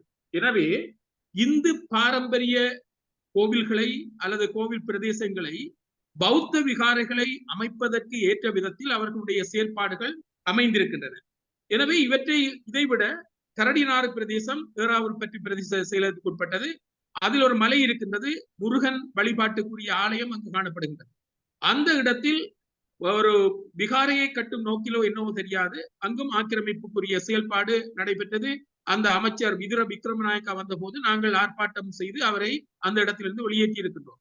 இதையும் விட கிரான் பிரதேச செயலகம் என்று சொல்லப்படுகின்ற கோரளை பற்றிய தெற்கு பிரதேசத்தில் நெடியகல்மலை என்று சொல்லி ஒரு பிரதேசம் இருக்கின்றது. அந்த இடத்தில் வடமுனை புத்துச்சேனை என்ற பிரதேசத்தில் மக்கள் வாழ்ந்து கொண்டிருக்கின்றார்கள். அந்த நெடியகல்மலையில் பொலனறுவை மாவட்டத்திலிருந்து பௌத்த பிக்குகள் வந்து அங்கிருக்கின்ற மலை சார்ந்த பிரதேசத்தில் அவர்கள் பௌத்த வழிபாட்டு தலங்களை அமைத்துக் கொண்டிருக்கின்றார். இவ்வாறு மட்டக்களப்பு மாவட்டத்தை முழுமையாக ஆக்கிரமிக்க வேண்டும், சிங்கள குடியேற்றத்தை கொண்டு வர வேண்டும், அங்கிருக்கின்ற 73% தமிழர்களுக்கு அப்பால் சிங்களவர்களை குடியேற்றி அந்த இடத்திலும் பிரதித்துவத்தை கைப்பற்ற வேண்டும் என்ற அடிப்படையில் இந்த செயற்பாடுகள் நடக்கின்றன. ஆகவே இந்த விடயங்கள் திருவோணமலையில் மிகவும் முடுக்கி விடப்பட்டிருக்கின்றது. உங்களுக்கு தெரிய வேண்டும், அம்பாறையிலும் இவ்வாறான செயற்பாடுகள் இந்த அரசாங்கத்தின் காலத்தில் மிகவும் மும்முரமாக செய்யப்படுகின்றது. இதைவிட வடபுலத்தில் உங்களுக்கு தெரியும், வெடுக்குநாரி மலை, குருந்தூர் மலை, தையிட்டி விகாரை போன்ற ஆக்கிரமிப்புகள் அங்கு நடைபெற்றுக் கொண்டிருக்கின்றது. இங்கு சொல்ல வேண்டிய விடயம் என்னவென்றால், சிங்கள படையினர், சிங்கள பௌத்த குருமார்கள் முழுக்க முழுக்க அரசின் பாதுகாப்போடு செயல்பட்டு தமிழ் பிரதேசங்களை ஆக்கிரமித்து முழுக்க முழுக்க வடக்கு கிழக்கு தமிழர் தாயகத்தை சிங்கள ஒரு பிரதேசமாக மாற்றி முழுமையான சிங்கள பௌத்த நாடு என்று காண்பிக்கக்கூடிய விதத்தில் அவர்களுடைய செயல்பாடு நடைபெற்றுக் கொண்டிருக்கின்றது. எனவே இந்த இடத்தில் நாங்கள் சொல்ல வேண்டிய ஒரு முக்கியமான விடயம், எங்களுக்கு ஒரு தொப்புள் கொடி உறவு என்று சொல்லப்படுவது இந்திய நாடு. அது மாத்திரமில்லாமல் தமிழ்நாடு எங்களுக்கு அக்கம் பக்கத்தில் இருக்கின்றது. எனவே தயவு செய்து தமிழ்நாடு இந்த விடயத்தில் மிகவும் கவனம் செலுத்த வேண்டும். அதே போல மத்திய அரசு சார்பாக டில்லியும் கூட முக்கியமான கவனம் செலுத்த வேண்டும். இன்று பாரதிய ஜனதா கட்சியை எடுத்துக்கொண்டால் அந்த கட்சி ஒரு மத சார்பான பிஜேபி என்று சொல்லப்படுகின்ற கட்சி காணப்படுகின்றது. இங்கு இந்து கோயில்கள் பல ஆக்கிரமிக்கப்படுகின்றன, அல்லது அந்த கலாச்சார மையங்களை பௌத்த மையங்களாக மாற்றுவதற்குரிய செயல்பாடு நடைபெற்றுக் கொண்டிருக்கின்றது. எனவே இந்த இடத்தில் நாங்கள் ஆக்கிரமிக்க விரும்பவில்லை. எங்களுடைய தாயகத்தில் இருக்கின்ற கலாச்சார நிலையங்களை, கோவில்களை பாதுகாக்க வேண்டிய தார்மீக பொறுப்பு எங்களுக்கு இருக்கின்றது. ஆனால் எங்களிடம் படைபலமும் இல்லை, ஆயுத பலமும் இல்லாத நிலையில் நாங்கள் நிராயுத பாணிகளாக நிற்கின்றோம். நிராயுத பாணிகளாக நாங்கள் இருக்கின்ற போது எங்களை பாதுகாக்க வேண்டிய பொறுப்பு என்பது நிச்சயமாக சிங்கள படைகள், சிங்கள தேசம் என்று சொல்லப்படுகின்ற ஸ்ரீலங்கா தேசத்துக்கு சார்பாக இருக்கின்றது. எனவே இந்தியா இந்த இடத்தில் கூடுதலான கவனம் செலுத்த வேண்டும். அதிலும் புதுடில்லி, தமிழ்நாடு என்பன இதற்கு ஒரு மிகவும் கூர்மையாக கவனம் செலுத்தி இதற்குரிய நடவடிக்கையை எடுத்தாக வேண்டும். இல்லை என்றால் தமிழர் தாயகம் சுதந்திரத்துக்கு பிறகு உங்களுக்கு தெரிய வேண்டும், இந்த தமிழர்களை அழிப்பதற்காக ஒழிப்பதற்காக பல்வேறுபட்ட இன வன்முறைகள் இனக்கலவரங்கள் நடைபெற்றிருக்கின்றன. குறிப்பாக சொல்லப்போனால் 1956, 58, 1961, 64, 73, 77, 82, 83 என்று தமிழர்கள் நிராயுத பாணிகளாக இருக்கின்ற போதே அவர்களை அடித்து கொலை செய்கின்ற, இன அழிப்பு செய்கின்ற, அல்லது இன அகற்றல் செய்கின்ற, அல்லது நாட்டை விட்டு கலைத்து விடுகின்ற இப்படியான செயற்பாடுகள் நடைபெற்றுக் கொண்டிருந்தன. அகிம்சை வழியில் போராடிய தந்தை செல்வநாயகம் அவர்கள் தமிழரசு கட்சியை உருவாக்கி போராடி பண்டா செல்வா ஒப்பந்தம் செய்தார், அதுவும் கிழித்தறியப்பட்டது. டட்லி செல்வா ஒப்பந்தம் செய்தார், அதுவும் கைவிடப்பட்டது. ஆகவே ஜனநாயக வழிமுறைகள் யாவும் முடக்கப்பட்டதன் பின்னர் தான் இளைஞர்கள் இலங்கை ஜனநாயகம், குறிப்பாக ஸ்ரீலங்கா அரசின் ஜனநாயகம் என்பது ஜனநாயகம் என்று சொல்வதை விட இனநாயகமாக, ஸ்ரீலங்கா சிங்கள இனநாயகமாக 74% மக்களுக்குரிய ஜனநாயகமாக மாற்றப்பட்டதனால் அங்கிருக்கின்ற 26% தமிழ் பேசுகின்ற மக்கள் தங்களை காத்துக் கொள்வதற்கு வழி இல்லாமல் தான் ஒரு குறிப்பிட்ட காலத்தில் ஆயுதம் தூக்கி அவர்கள் போராட வேண்டிய நிர்பந்த நிலை உருவாக்கப்பட்டது. இன்று ஆயுதம் தூக்கி போராடிய அந்த பலம் கூட இன்று மௌனிக்கப்பட்ட ஒரு நிலையில் காணப்படுகின்ற போது ஆக்கிரமிப்புகள் மிக மோசமாக நடைபெற்றுக் கொண்டிருக்கின்றன. எனவே எங்களுக்கு பாதுகாப்பு தர வேண்டிய ஒரு தார்மீக கடமை இந்தியாவுக்கு இருக்கின்றது. இந்தியா மத்திய அரசு நிச்சயமாக தமிழர்களுடைய சுய நிர்ணய உரிமை, சுயாட்சி உரிமை அல்லது அவர்களுக்குரிய மாநில சுயாட்சி என்கின்ற விடயத்தில் கூடுதலான கவனம் செலுத்த வேண்டும். இன்னொரு விடயத்தை நான் சுட்டிக்காட்ட விரும்புகின்றேன். கடந்த காலத்தில் இந்த போராட்டங்கள் நடைபெற்றுக் கொண்டிருக்கின்ற போது இந்தியாவில் அந்நிய சக்திகள் ஊடுருவக்கூடிய வாய்ப்புகள் இருக்கவில்லை. அது சீனாவாக இருக்கலாம், பாகிஸ்தானா இருக்கலாம், அல்லது வேறு நாடுகளாக இருக்கலாம். இந்து மகாசமுத்திரத்தில் எந்த ஒரு அந்நிய சக்தியும் ஊடுருவக்கூடிய நிலைமை இருக்கவில்லை.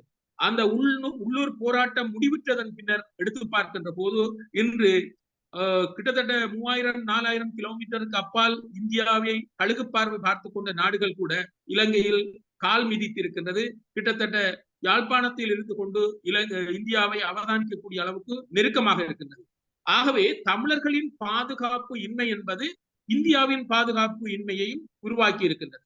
எனவேதான் நான் சொல்லக்கூடிய ஒரு முக்கியமான விடயம் என்னவென்றால், இந்தியாவின் பாதுகாப்பு என்பதும் இலங்கை வாழுகின்ற ஈழத்தமிழர்களின் பாதுகாப்பு என்பதும் பின்னி பிணைக்கப்பட்டிருக்கின்றது.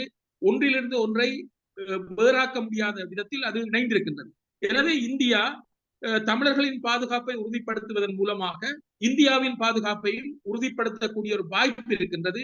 இல்லை என்று இதனை தட்டி கழிக்குமாக இருந்தால், கடந்த காலத்தில் இந்த போராட்டம் நடக்கின்ற போது அந்நிய சக்திகள் இந்து சமுத்திரத்திலோ இலங்கையிலோ கால் ஊன்றுவதற்கு போராடிய விடுதலை போராளிகள் அனுமதிக்கவில்லை. இன்று போராளிகளின் பலம் இழக்கப்பட்டதன் பின்னர் என்ன நடக்கின்றது என்று சொன்னால், அந்நிய சக்திகள் ஈழத்தமிழர்களை ஆக்கிரமிப்பதை விட இந்தியாவை சுற்றி ஒரு முத்துமாலை வியூகத்தை அமைப்பதற்கு வாய்ப்பளிக்கப்பட்டிருக்கின்றன. எனவே புதுடில்லி இந்த விடயத்தில் கூடிய கவனம் செலுத்தி ஈழத்தமிழர்களுக்கு பாதுகாப்பு கொடுப்பதன் மூலமாக இந்தியாவின் பாதுகாப்பை உறுதிப்படுத்த வேண்டும்.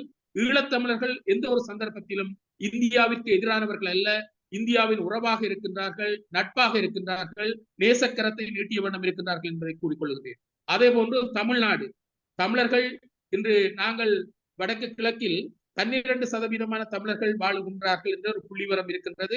கிட்டத்தட்ட தமிழர்கள் 35 லட்சம் மக்கள் வாழுகின்றார்கள் என்று சொல்லப்பட்டாலும் கூட பல்வேறுபட்ட இன அழிப்பு காரணமாகவும், இன சுத்திகரிப்பு காரணமாகவும், இன அகற்றல், இன நீக்கல் மூலமாகவும் இன்று புலம்பெயர்ந்த தமிழர்களாக கிட்டத்தட்ட நான் நினைக்கின்றேன் ஒரு 12 லட்சம் தமிழர்கள் அல்லது 15 லட்சம் தமிழர்கள் புலம்பெயர்ந்து வாழுகின்றார்கள்.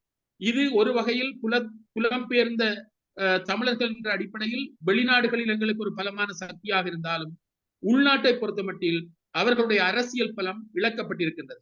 இந்த நிலையில்தான் யாழ்ப்பாண மாவட்டத்தில் 10 பாராளுமன்ற உறுப்பினர்களை தெரிவு செய்யக்கூடிய நிலைமை இருந்து இப்போது 7 பாராளுமன்ற உறுப்பினர்களாக அது குறைக்கப்பட்டிருக்கின்றது, சனத்தொகை குறைந்தபடியால். எனவே எங்களுடைய போராட்ட பலம் இழக்கப்பட்டிருக்கின்றது, அரசியல் பலம் இழக்கப்பட்டிருக்கின்றது.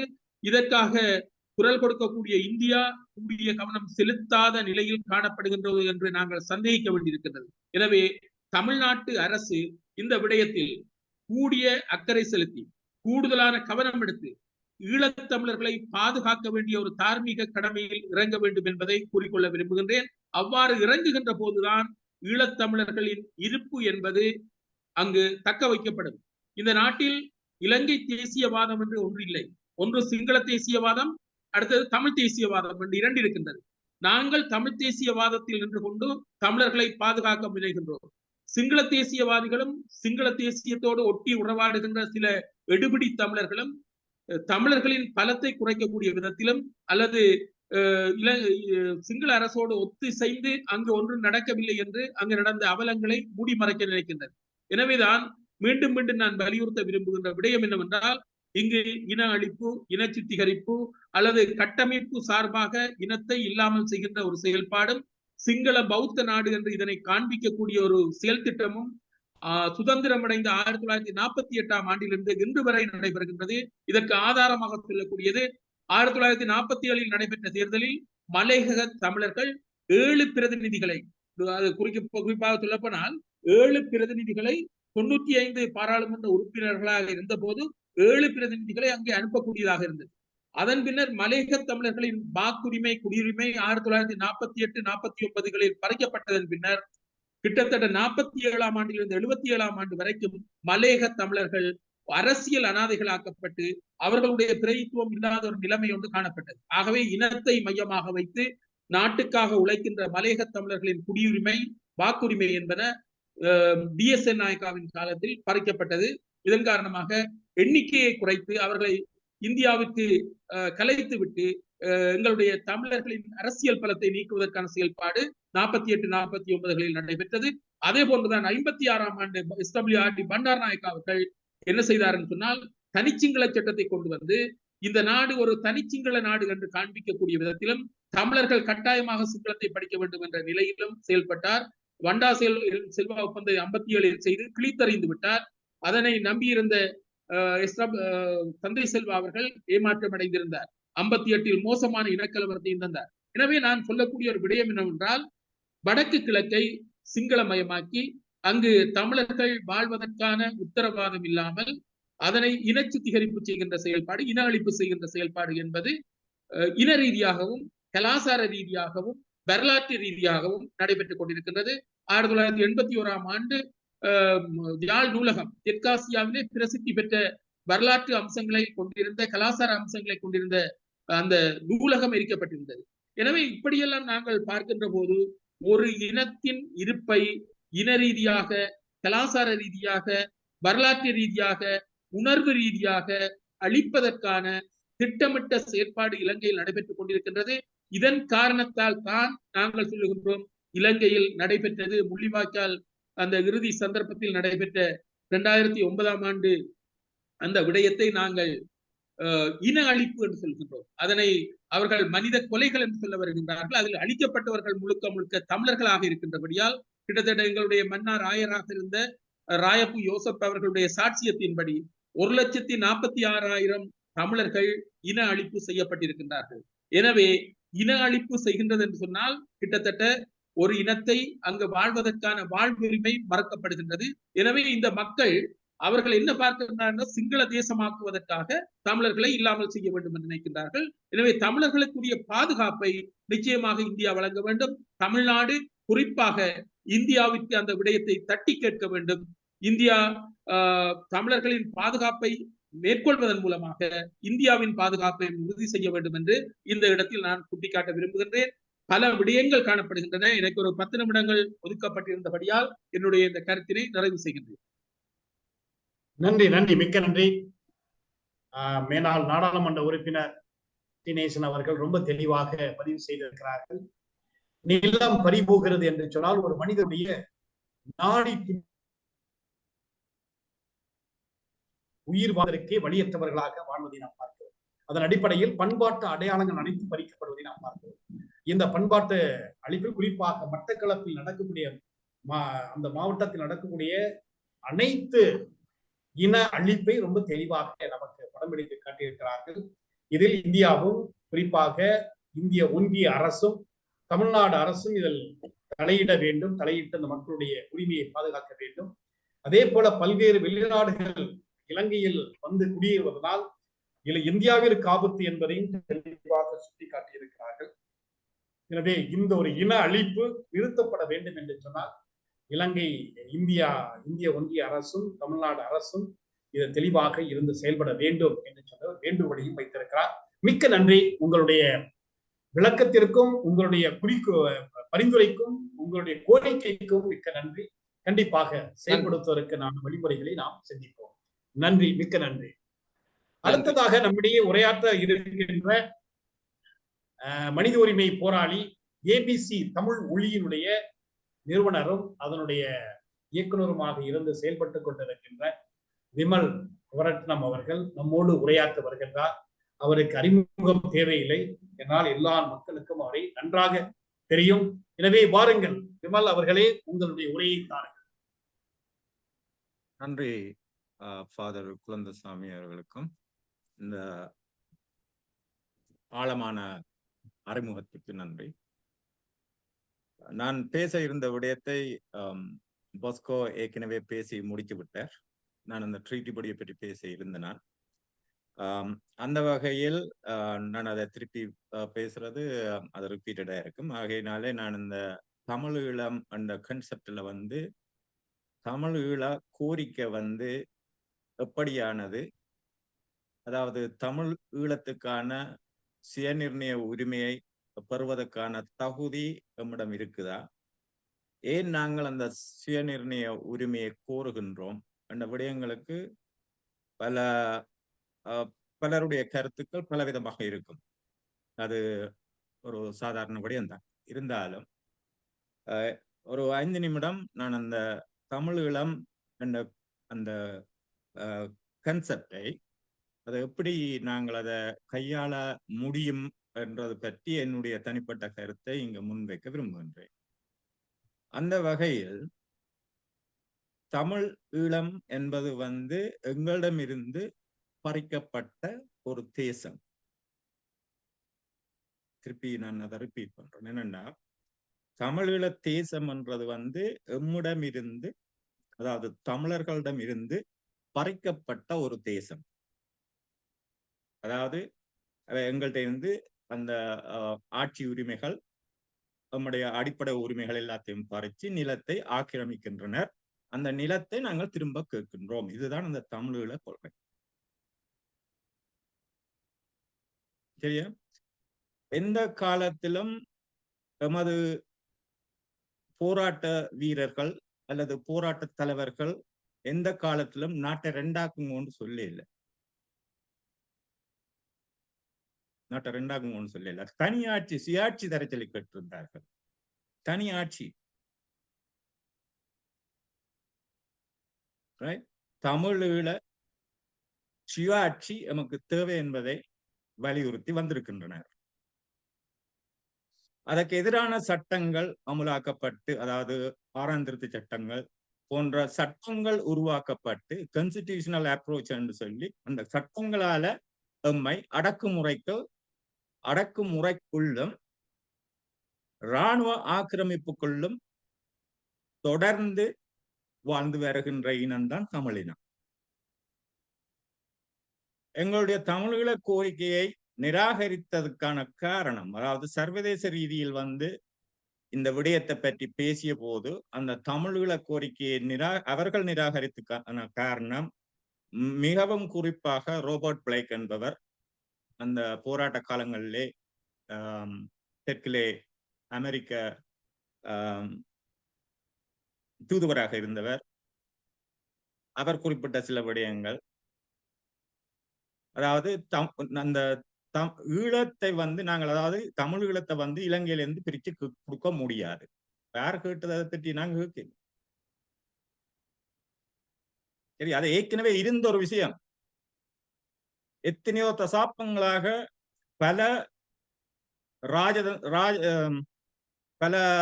அரசர்கள், பல அரசுகள் பல ஆண்டு வந்த ஒரு தேசம். அந்த தேசத்தை வெள்ளையர்களின் ஆக்கிரமிப்பு எம்மிடமிருந்து பறிக்கப்பட்டு பின்பு அவர்கள் செல்லும் போது எமது கட்டுப்பாட்டை மறுபடியும் சிங்கள இனத்திடம் கொடுத்துட்டு போனதுதான் இந்த தமிழீழம். என்றது என்னுடைய தனிப்பட்ட கருத்து. இருந்தாலும் இப்ப ஏதோ நாங்கள் எங்களோட நாட்டை குறிக்கோணும், நாங்கள் ஏதோ அரசாங்கத்துக்கு எதிராக போராட்டம் செய்கிறோம் என்ற பாணியில எங்களுடைய போராட்டத்தை கொண்டு செலுத்தி விட்டிருக்கிறார்கள். இதுக்கான முக்கிய காரணங்களும் பல இருக்கலாம். ஏனென்றால் எமது தலைவர்கள், அரசியல் தலைவர்கள் நிச்சயமாக எம்மை சரியான வழியில் நடத்தி கொண்டு போய் இந்த தமிழீழத்தை சரியான தமிழீழ சுயாட்சியை சரியான முறையில் பெற்றுக் கொடுப்பதற்கான வழிகளை வகுத்து கொடுக்கவில்லை. ஆகையினாலே எமக்கு இந்த உரிமை, அதாவது சுயநிர்ணய உரிமையுடன் வாழக்கூடிய தகுதி சர்வதேச சட்டத்தின் கீழ் அனுமதிக்கப்பட்டிருக்கிறது. ஆகையினாலே நான் இங்கே நம்முடன் இணைந்திருக்கின்ற தாயகத்திலிருந்து இணைந்திருக்கக்கூடிய ஐயா சிறுநேசன் மற்றும் ஏனைய பேச்சாளர்கள் அனைவரிடமும் தாழ்மையான வேண்டுகோள் என்னவென்றால், இந்த தமிழீழம் உள்ளக சுயநிர்ணய உரிமை, வெளியக சுயநிர்ணய உரிமை போன்ற சொற்பதங்கள் இப்பொழுது மிகவும் பாவனைக்கு வந்து கொண்டிருக்கின்றது. இது வர வேண்டியது இப்பதான் வந்து கொண்டிருக்கு. அதனை உணர்ந்து அதனை சரியாக கணித்து சரியான வழியில் எமது மக்களை நாம் கொண்டு சென்றால் நிச்சயமாக சுயநிர்ணய உரிமையோட கூடிய சுயாட்சி தமிழீழம் அமைக்க முடியும் சர்வதேச பொறிமுறை மூலம் என்பதை நான் இங்கு ஆழமாக பதிவு செய்ய விரும்புகின்றேன். இதற்கான நடவடிக்கைகளுக்கு நாம் அனைவரும் ஒன்றிணைந்து கட்சி, மதம் அல்லது அமைப்புகள் அல்லது கொள்கைகள் பேதமற்று இந்த தமிழீழ கோரிக்கையில் நாம் ஒரு நிலைப்பாட்டுடன் போராட வேணும் என்பதை இங்கு நான் பதிவு செய்கின்றேன். ஏனெனில் சர்வதேச அரங்கில் நம்மில் பலர் பலவிதமான தீர்வுகளை சர்வதேசத்திடம் முன்வைத்திருக்கிறது நாம் எல்லோரும் அறிவோம். இப்போது கூட அமெரிக்காவில் 3 விதமான தீர்வு திட்டங்களை தமிழ் அமைப்புகள் முன்வைக்க விரும்புகின்றனர். ஏற்கனவே ஒரு திட்டம் அவர்களிடம் கையளிக்கப்பட்டு அது US காங்கிரஸ் மூலம் ஏற்றுக்கொள்ளப்பட்டது. அது இன்னும் அந்த ப்ரோசஸ்ல இருக்குது. இதையும் தாண்டி என்னென்று கன்செப்டை கொண்டு போய்க்கலாம். நாங்கள் சர்வதேசத்தை கன்ஃபியூஸ் பண்றோம். சர்வதேசத்தை கன்ஃபியூஸ் பண்றோம் மட்டுமில்லாமல் நமக்கு கிடைக்கக்கூடிய சில விடயங்களை நாங்கள் தடுக்கிற மாதிரியான செயற்பாடு மாதிரி இருப்பதாக நான் கருதுகின்றேன். ஆகையினாலே எல்லாத்தையும் கடந்து நாம் எல்லோரும் இணைந்து பொஸ்கோ ஏற்கனவே இங்கே கூறியது போல இந்த சர்வதேச பொறிமுறைகள்ல ஒவ்வொரு பொறிமுறையையும் சரியான வழியில் கையாண்டு எமது இலக்கை அடைய முடியும் என்பதையும் கூறிக்கொண்டு இன்னொரு முக்கியமான விடயத்தையும் இங்கே கூறிவிட்டு நான் இறுதியாக முடிக்கின்றேன். அதாவது தமிழர்களுடைய போராட்டம் சர்வதேச அளவில் பாரிய என்று சொல்லலாது, ஆனா ஓரளவு முன்னேற்றம் கண்டு வந்து கொண்டிருக்கின்றது. எல்லோரும் அறிவீர்கள்.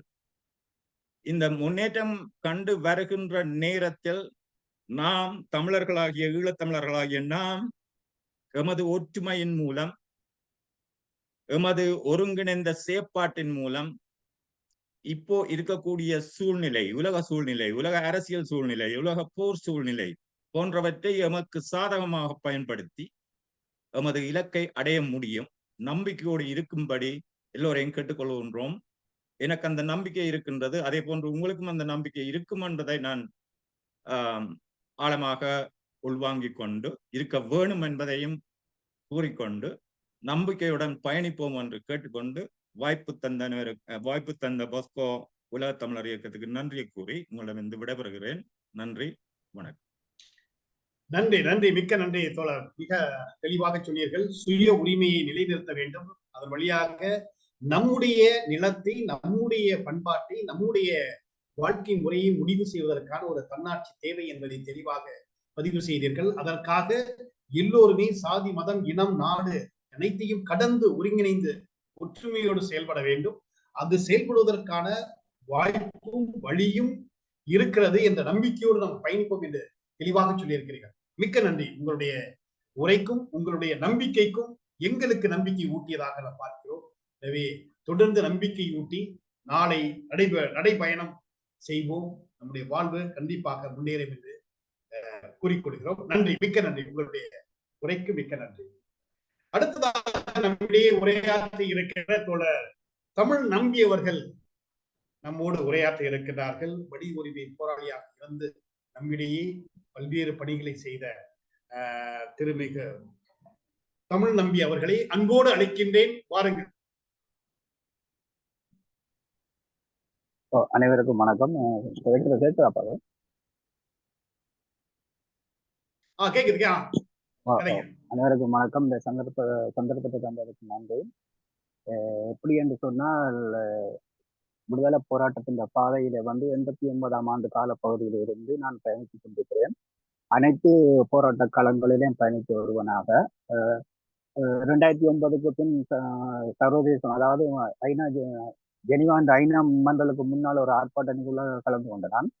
அப்ப அங்க இருந்த இளைஞர்கள் கொஞ்சம் உணர்ச்சி வசப்பட்டு புலிக்கொடியை ஒரு பலூன்ல கட்டி ஐநாக்குள்ள விட்டு வெளியிட்டதும், அந்த நேரங்கள் அங்க வந்த காவல்துறையினர் அதை தடுத்ததும், அப்படியான ஒரு கலவரம் ஏற்பட்டு கொண்டிருக்கும் பொழுது, ஏன் இந்த ஐநாக்குள்ளே நாங்கள் போய் கேட்க முடியாதா, ஏன் இந்த ஐநாங்களை புறக்கணிக்குது என்ற ஒரு கேள்வி என்கிட்ட எழுந்துச்சு. இதற்காக இந்த ஐநாக்குள்ள போய் வேலை செய்ய முடியாம தமிழினம் இருக்குது என்று சொல்லி அதற்கு பிறகு நான் ஒரு தேர்தலை மேற்கொள்றேன். இந்த ஐநாக்குள்ள இப்படிப்பட்ட செயற்பாடு தமிழர்களுக்கு இருக்குது, இப்படி நாங்கள் மேற்கொள்ளலாம் தேர்தலை மேற்கொள்ளும் பொழுது 2015ஆம் ஆண்டு பஸ்கோவை சந்திக்கிறேன். 2010 சந்திச்ச பிறகு அவர் எனக்கு தெரிஞ்ச ஐநா அந்த பொறிமுறைகளை பற்றி விளங்கப்படுத்துகிறார். ஆனா நான் அவரோட ஏற்றுக்கொள்ளல. கிட்டத்தட்ட 2 வருஷம் ஏற்கனவே நாங்கள் செய்து கொண்டிருந்த வேலை திட்டங்கள் சம்பந்தமும் இந்த ஜியோ பொலிட்டிக்கல் சம்பந்தமாகவும் இவற்றை செயற்பாட்டுக்கு ஒரு ஆதரவு வழங்கி கொண்டு அதே காலப்பகுதியில் நாங்கள் ஏற்கனவே செய்த அந்த ஜியோ பொலிட்டிக்ஸையே கலைச்சு கொண்டே இருந்தோம். ஆனா அவர் இல்லை, நீங்க இதுல வாங்க வந்து பாருங்க, இதுல எவ்வளவு விஷயம் செய்ய இருக்குன்னு சொல்லி கூட்டிக்கொண்டே போனார். அதற்கு பிறகு ஜெனிவாக்குள்ள போய் பார்த்த பொழுதுதான் இருந்தது தமிழர்களின் வகிவாகம் அங்க மிக குறைவா இருந்தது. நாங்கள் நினைச்சோம் என்று சொன்ன தாயகத்திலிருந்து போராடும் பொழுதும் அதுக்கு பின் பிளந்த தேசத்துல வெளியில இருந்து ஏனையவர்கள் வழிநடத்தி கொண்டு போது பின்னால் இருந்த ஆதரவு கொடுத்த போது நாங்கள் நினைச்சோம் இன்னும் மிகப்பெரிய அளவில் என்கிற போராட்டம் கொண்டு போய் சேர்க்கப்பட்டிருக்குது. ஆனால் இந்த சர்வதேச சமூகம் முகமாக ஆனா உள்ளே சென்று பார்த்த பொழுதுதான் எமது கோரிக்கைகளும் எமது போராட்டங்களும் சரியான முறையில கொண்டு போய் செல்லப்படவில்லை, சரியான முறையே கையாளப்படவும் இல்லை என்று தெரிஞ்சது. அதன் பிறகுதான் இன்னும் ஆணித்திரம் இறங்கி வேலை செய்யணும் என்ற சமயமாக நாங்கள் இறங்கி வேலை செய்யறாங்க.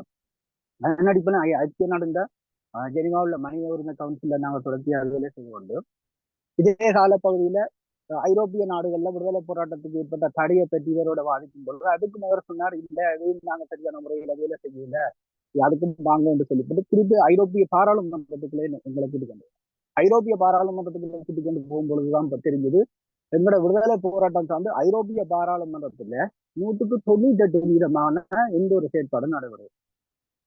அங்க போயிருந்த பொழுது ஒரு ஒரு அதிகாரி, ஒரு நாட்டின் ஒரு அமைச்சர் ஒருத்தரை சந்திக்கும் பொழுது அவர் சொன்னார், எப்படி என்று சொன்னால் 48ல இருந்து நீங்கள் ஒரு மிகப்பெரிய ஒரு துன்பத்தை சந்தித்து கொண்டிருக்கிறீர்கள், ஆனா எங்களுக்கு ஒரு வரையில 78ல ஒரு மக்கள் ஒரு ஆணை ஒன்று சார்ந்தது, அப்பொழுது நீங்கள்கிட்ட நீங்க வரையில 90க்கு பின்ன ஒரு நிழல் அரசு இருந்தது, அப்பொழுது நீங்கள் எங்கள்கிட்ட வரையில 2009ல மிகப்பெரிய ஒரு அனர்த்தத்தை சந்தித்தீங்க, அப்பொழுது நீங்கள் எங்கள்கிட்ட வரையில இப்பொழுது வந்திருக்கிறீங்க, உங்களுக்கு என்ன செய்யணும் என்று கேட்டீங்க. அப்ப இந்த சர்வதேச சமூகம் எங்களை உன்னிப்பா கவனித்துக் கொண்டிருக்கணும், எங்களுக்கு தீர்வு தரவுக்கான வழிமுறைகளுக்கு இருக்கணும். ஆனா நாங்கள்லாம் நாங்க போகாம பின்னடிக்கிறோம் என்றது அந்த இடத்துல எங்களுக்கு திரும்பி வந்தோம். அதன் அடிப்படையில நாங்கள் ஒரு குறிப்பிட்ட ஆட்களை இணைந்து அந்த வேலையை திருத்த செய்து வந்த பொழுது 2018ஆம் ஆண்டு அதாவது இந்த கோவிட் ஐநா முடக்கப்பட்ட போது ஜூம் ஊடாக ஒரு ஐநா அதிகாரியோட சந்தித்து பேசக்கூடிய ஒரு நிலப்பு வந்தது. அப்ப நாங்க ஜூம் மீட்டிங்களை சந்தித்து கதைக்கும் பொழுது ஐநா அதிகாரி ஐநா இந்த செயற்பாடு பற்றியும் ஐநா உலக வழங்கிய தீர்வுகள் தனிநாடுகளை பற்றி எல்லாம் விளங்கப்படுத்தும் போது நான் அவர்கிட்ட கேட்ட கேள்வி, இவெல்லாம் செய்த ஐநா, அப்ப அவர் சொன்ன சொல் எப்படி என்று சொன்னா, தான் அறிஞ்ச வரையில் ஐநா பொறிமுறை ஊடாக தமிழர்கள் தனிநாட்டு அறிக்கை முன்வைக்கல. அப்படி முன்வைத்திருந்தா ஐநா பரிசீலித்திருக்கும். உண்மையிலே அந்த நிமிஷம் வந்து மிகப்பெரிய ஒரு ஆடி போனது. ஏன்னா நாங்க நினைச்சது சொன்னா இந்த 78 அப்ப 70 73 74 வருஷம் நினைக்கிறேன். இத்தனை வருஷ போராட்டத்துல வந்து நாங்கள் சர்வதேசத்தின் பொறிமுறைகள் அனைத்தையுமே கையாண்டு விட்டோம். ஆனா சர்வதேச எங்களை ஒரு போராட்டத்தை வந்து நிராகரித்து விட்டது என்றுதான் இருந்தது. ஆனா அங்கிருந்து வந்த பதில் வந்து எங்களுக்கு ஒரு ஒரு ஆச்சரியமாகவும் அதே நேரம் வருடத்தக்கதாக இருந்தது. ஒரு சமூகம் வந்து 78ல ஒரு பட்டுக்கோட்டை தீர்மானத்தை முன்வைத்து தமிழ்ல கோரிக்கையை வச்சு கொண்டு போயிருந்தா இன்றைக்கு தமிழ்ல கிடைக்கிறது. 90க்கு பிறகு தேசிய தலைவருக்குள்ள ஒரு கட்டமைப்பா 35 வருஷத்துக்கிட்ட இந்த கட்டமைப்பை வந்து அவர் இன்னும் ஒரு மாற்று வழி போராட்டமா இருந்தாலும் அதே நேரம் ஒரு போராட்டத்தை வந்து அங்கீகரிக்கப்படுற போராட்டமா மாத்துறதுக்கான ஒரு திருத்தமாக முன்வைத்திருத்தம் என்றாலும் அங்க வென்றிருக்கும். அப்ப அதுக்கு பிறகு 2009க்கு பிறகு இந்தியாவில 15 வருடம் எல்லா அமைப்புகளுக்கான சந்தர்ப்பத்தை கொடுத்திருக்கிறோம், எல்லா அமைப்புக்கான ஆதரவை கொடுத்திருக்கிறோம், நடந்திருக்காண்டா இல்லை. ஆனா இந்த பொஸ்கோ மரியாதாசோட உலகத்தமிழர் இயக்கத்தோட இறங்கி நாங்க செயற்பட்ட பிறகு இதே 2009ல ஐநா மனித உரிமை கவுன்சில்ல வந்து இனப்படுகொலை நடக்கலன்னு சொன்ன இடத்துல ஆனா இன்றைக்கு இனப்படுகொலை நடந்திருக்கு. 1,46,000 மக்கள் காணாமல் ஆக்கப்பட்டு ஏற்றுக்கொள்ற அளவுக்கு வந்ததோடைய இலங்கைக்குள்ள அதாவது இலங்கைக்குள்ள வந்து காணாமல் ஆக்கப்பட்டவர்கள் சம்பந்தமா ஒரு விசாரணை கமிஷன் உருவாக்க இயலாத பட்சத்துல சர்வதேச வழிமுறையில வந்து ஸ்லாப் என்ற ஒரு பொறுமுறையை கொண்டது புலம்பெயர்ந்த தேசத்தில் உள்ள மக்களும் போராளிகளும் அது வந்து தாங்க பாதிக்கப்பட்டதை பதிவு செய்து நமக்கு ஒரு தீர்வு கொண்டக்கூடிய நிலைமை என்பதை கொண்டு வந்து விட்டுருக்கு. இதுல இருந்து உலகத்தமிழர் இயக்கத்தின் பங்கு கிட்டத்தட்ட 85% மேல இருக்கு. அதே போல ஐரோப்பிய பாராளுமன்றத்தில் விடுதலை போராட்டத்துக்கான ஆதரவு நிலைப்பாடு இருக்கிறதாகட்டும் அல்ல அதோட விடுதலை புலி என்ற தடையை உடைக்கிறதா இருக்கட்டும், சர்வதேச சமூகத்துல இணைஞ்சு சேர்ப்பதா இருக்கட்டும், தமிழர்களை ஒரு சர்வதேச சமூகத்துல இணைஞ்சு கொண்டு போகிற ஒரு குடும்பமா காட்ட வேண்டிய ஒரு படங்களை இருக்கு. ஏன்னா சிங்கள தேசம் வந்து எங்களை ஒரு பயங்கரவாதமா காட்டி வச்சிருக்கிறோம். அந்த வேலை திட்டத்திலே வந்து உலக தமிழர் இயக்கத்தின் பங்கு மிக கணிசமான அளவு இருக்குது. இறங்கி களத்துல வேலை செய்யலாம். இதே காலப்பகுதியில வந்து தமிழ்நாட்டுக்கு ஒரு விஜயம் ஒன்று ஏற்பட்டிருந்தா பாதர் குழந்தை சமயர்களும் தினவரும் எனக்கு சந்திப்புகளை ஏற்படுத்தினார். அங்க போயிருந்த போது இந்தியாவில எங்களுக்கு எதிரான ஒரு அரசியல் இருந்தாலும் எனக்கு ஆதரவான ஒரு அரசியல் இருந்ததையும் அங்க காணக்கூடியதா இருக்கு. 83ஆம் ஆண்டு இந்திரா காந்தி அம்மையார் தமிழ் தலைவர்களை கூப்பிட்டு ஐக்கிய நாடுகள் பொதுச்சபை ஊடாக உங்களுக்கு தமிழகத்தை பெற்று தரதுக்கான செயற்பாட்டை தான் செய்வதாகவும் அதற்கு தமிழர் தரப்பு ஐநா சபையை நாட சொல்லியும் அங்கு அனுப்பியும் இருந்தேன். ஆனா 83க்கு பின்னர் காலப்பகுதியில இந்திரா காந்தி அம்மா அந்த இறப்புக்கு பின்னர் அந்த வேலைத்திட்டம் நடக்கல. ஆனா அதற்கான 4 கூட்டங்கள் வந்து தமிழர் தரப்போடையும் இந்திய அதிகாரிகளையும் இந்தியாவில் நடத்தப்பட்டதாக அந்த எங்களுக்கு அதை சொல்லி இருந்தது. அதே காலப்பகுதியில புரட்சித் தலைவர் எம்ஜிஆர் தமிழர்களுக்கு ஆதரவாக இருந்தவர் புரட்சித் தலைவர் எம்ஜிஆர். அவர் வந்து ஐக்கிய நாடு சபை ஊடாக தமிழர்களுக்கு நான் விடுதலை பெற்றுக் கொடுப்பதற்காக தனது அமைச்சரவையில இருந்தவர்களை அனுப்பியிருந்தார் ஐநாவுக்கு. அவர்கள் ஒரு புத்தகம் கொடுத்து எனக்கு வந்து பரிசளிச்சிருக்கிறோம். நான் ஐநாவுக்கு போயிட்டு வந்து அந்த புத்தகத்தை என்ன தாங்கள் என்ன சாதித்தது என்ன செய்ய வேண்டியது அந்த எழுதி இந்த புத்தகத்தை எனக்கு தந்துட்டார். அப்ப இந்தியாவிலும் அது தமிழ்நாட்டுல வந்து ஈழத்துக்கான ஆதரவு வந்து மிக மிக அதிகமாக இருந்திருக்கு. அதை அதாவது சர்வதேச வழிமுறையூடாக எங்களை பெற்றுக் கொடுப்பதற்கான வேலை திட்டத்தை நாங்கள் செய்திருக்கிறோம். ஆனா பின்னால் ஏற்பட்ட காலங்களில் ஏற்பட்ட சில இழப்புகளும் சில விடயங்களுமே எங்களுக்கு அந்த பாதையில கொண்டு போக இல்லாம இருந்ததை வந்து எங்களுக்கு தடைக்கெல்லாம் போயிட்டது. இருந்தும் இன்றைக்கும் வந்து தமிழ்நாட்டு அளவில் வந்து எங்களோட விடுதலை போராட்டத்துக்கான ஆதரவு நிலைப்பாடு மிக அதிகமாகவே இருக்குது. அது அனைத்து கட்சிகள் சாராம ஒட்டுமொத்தமா தமிழர்கள் சார்ந்தாங்க இருக்குது. அனைத்து கட்சியுமே ஈழத்துக்கு ஆதரவான நிலைப்பாட்டோடு தான் இருக்கணும். அப்ப இந்த சர்வதேச சமூகமாகட்டும், ஐநா மன்றங்களாகட்டும், ஐரோப்பிய யூனியன் ஆகட்டும், மற்றது இந்தியாண்ட தளமாகட்டும், இந்த எல்லா இடத்துலையுமே நான் போய் பார்த்ததுண்டா அங்க எல்லாமே கதவு திறந்து இருக்கு. அங்க வேலை செய்யறதுக்கு தமிழர் இல்லை. ஒரு இளைய சமுதாயமோ அதை கொண்டு போறதுக்கு அதுக்கு பக்கபலம் அளிக்கிறதுக்கு அடுத்த சமுதாயமோ இல்லை. இது எல்லா இடமுமே அவங்க சொல்றாங்க, நீங்களே வந்து வேலை செய்றீங்க இல்ல, நீங்க வாங்கோ. பாதிக்கப்பட்டது ஈழத்தமிழர்கள், நீங்க பாதிக்கப்பட்டு கொண்டிருக்கிறது மூலத்தமிழர்கள். அப்ப நீங்கள்லாம் கூட உரிமைக்காக போராட வரும். நாங்கள் அதுக்கு பக்கபலமா இருப்போம். இந்தியாவில வந்து நாங்கள் இந்தியாவுக்கு இலங்கையில ஏனைய நாடுகள் பிறப்பதாக இந்தியாவுக்கு ஆபத்து என்றெல்லாம் நாங்கள் ஒரு சில விடயங்களை எங்களோட தமிழர்கள் முன்வைக்கும் பொழுது அவர்கள் எங்களுக்கு சொன்ன விடயம் இந்தியா கிட்டத்தட்ட 10,000 கிலோமீட்டருக்கு மேற்பட்ட எல்லைகளை எதிரிகளோட வச்சிருக்கு. எங்களை பாதுகாத்துக் கொள்ள எங்களுக்கு தெரியும். ஈழத்தமிழர்கள் பாதிக்கப்பட்டுக் கொண்டிருக்கிறார்கள் என்றும் எங்களுக்கு தெரியும். நீங்கள் ஈழத்தமிழர்களுக்கு என்ன தேவையோ அதை பெறுவதற்கு நீங்கள் ஆணித்தரமா வேலை செய்யுங்கோ. உங்களுக்கு நாங்க உதவ தயார் என்ற வந்து என்ன இந்த சொல்பதங்கள்லாம் எங்களுக்கு இந்தியா மூலம் நான் போன சந்திப்பில் எங்களுக்கு கிடைச்சது.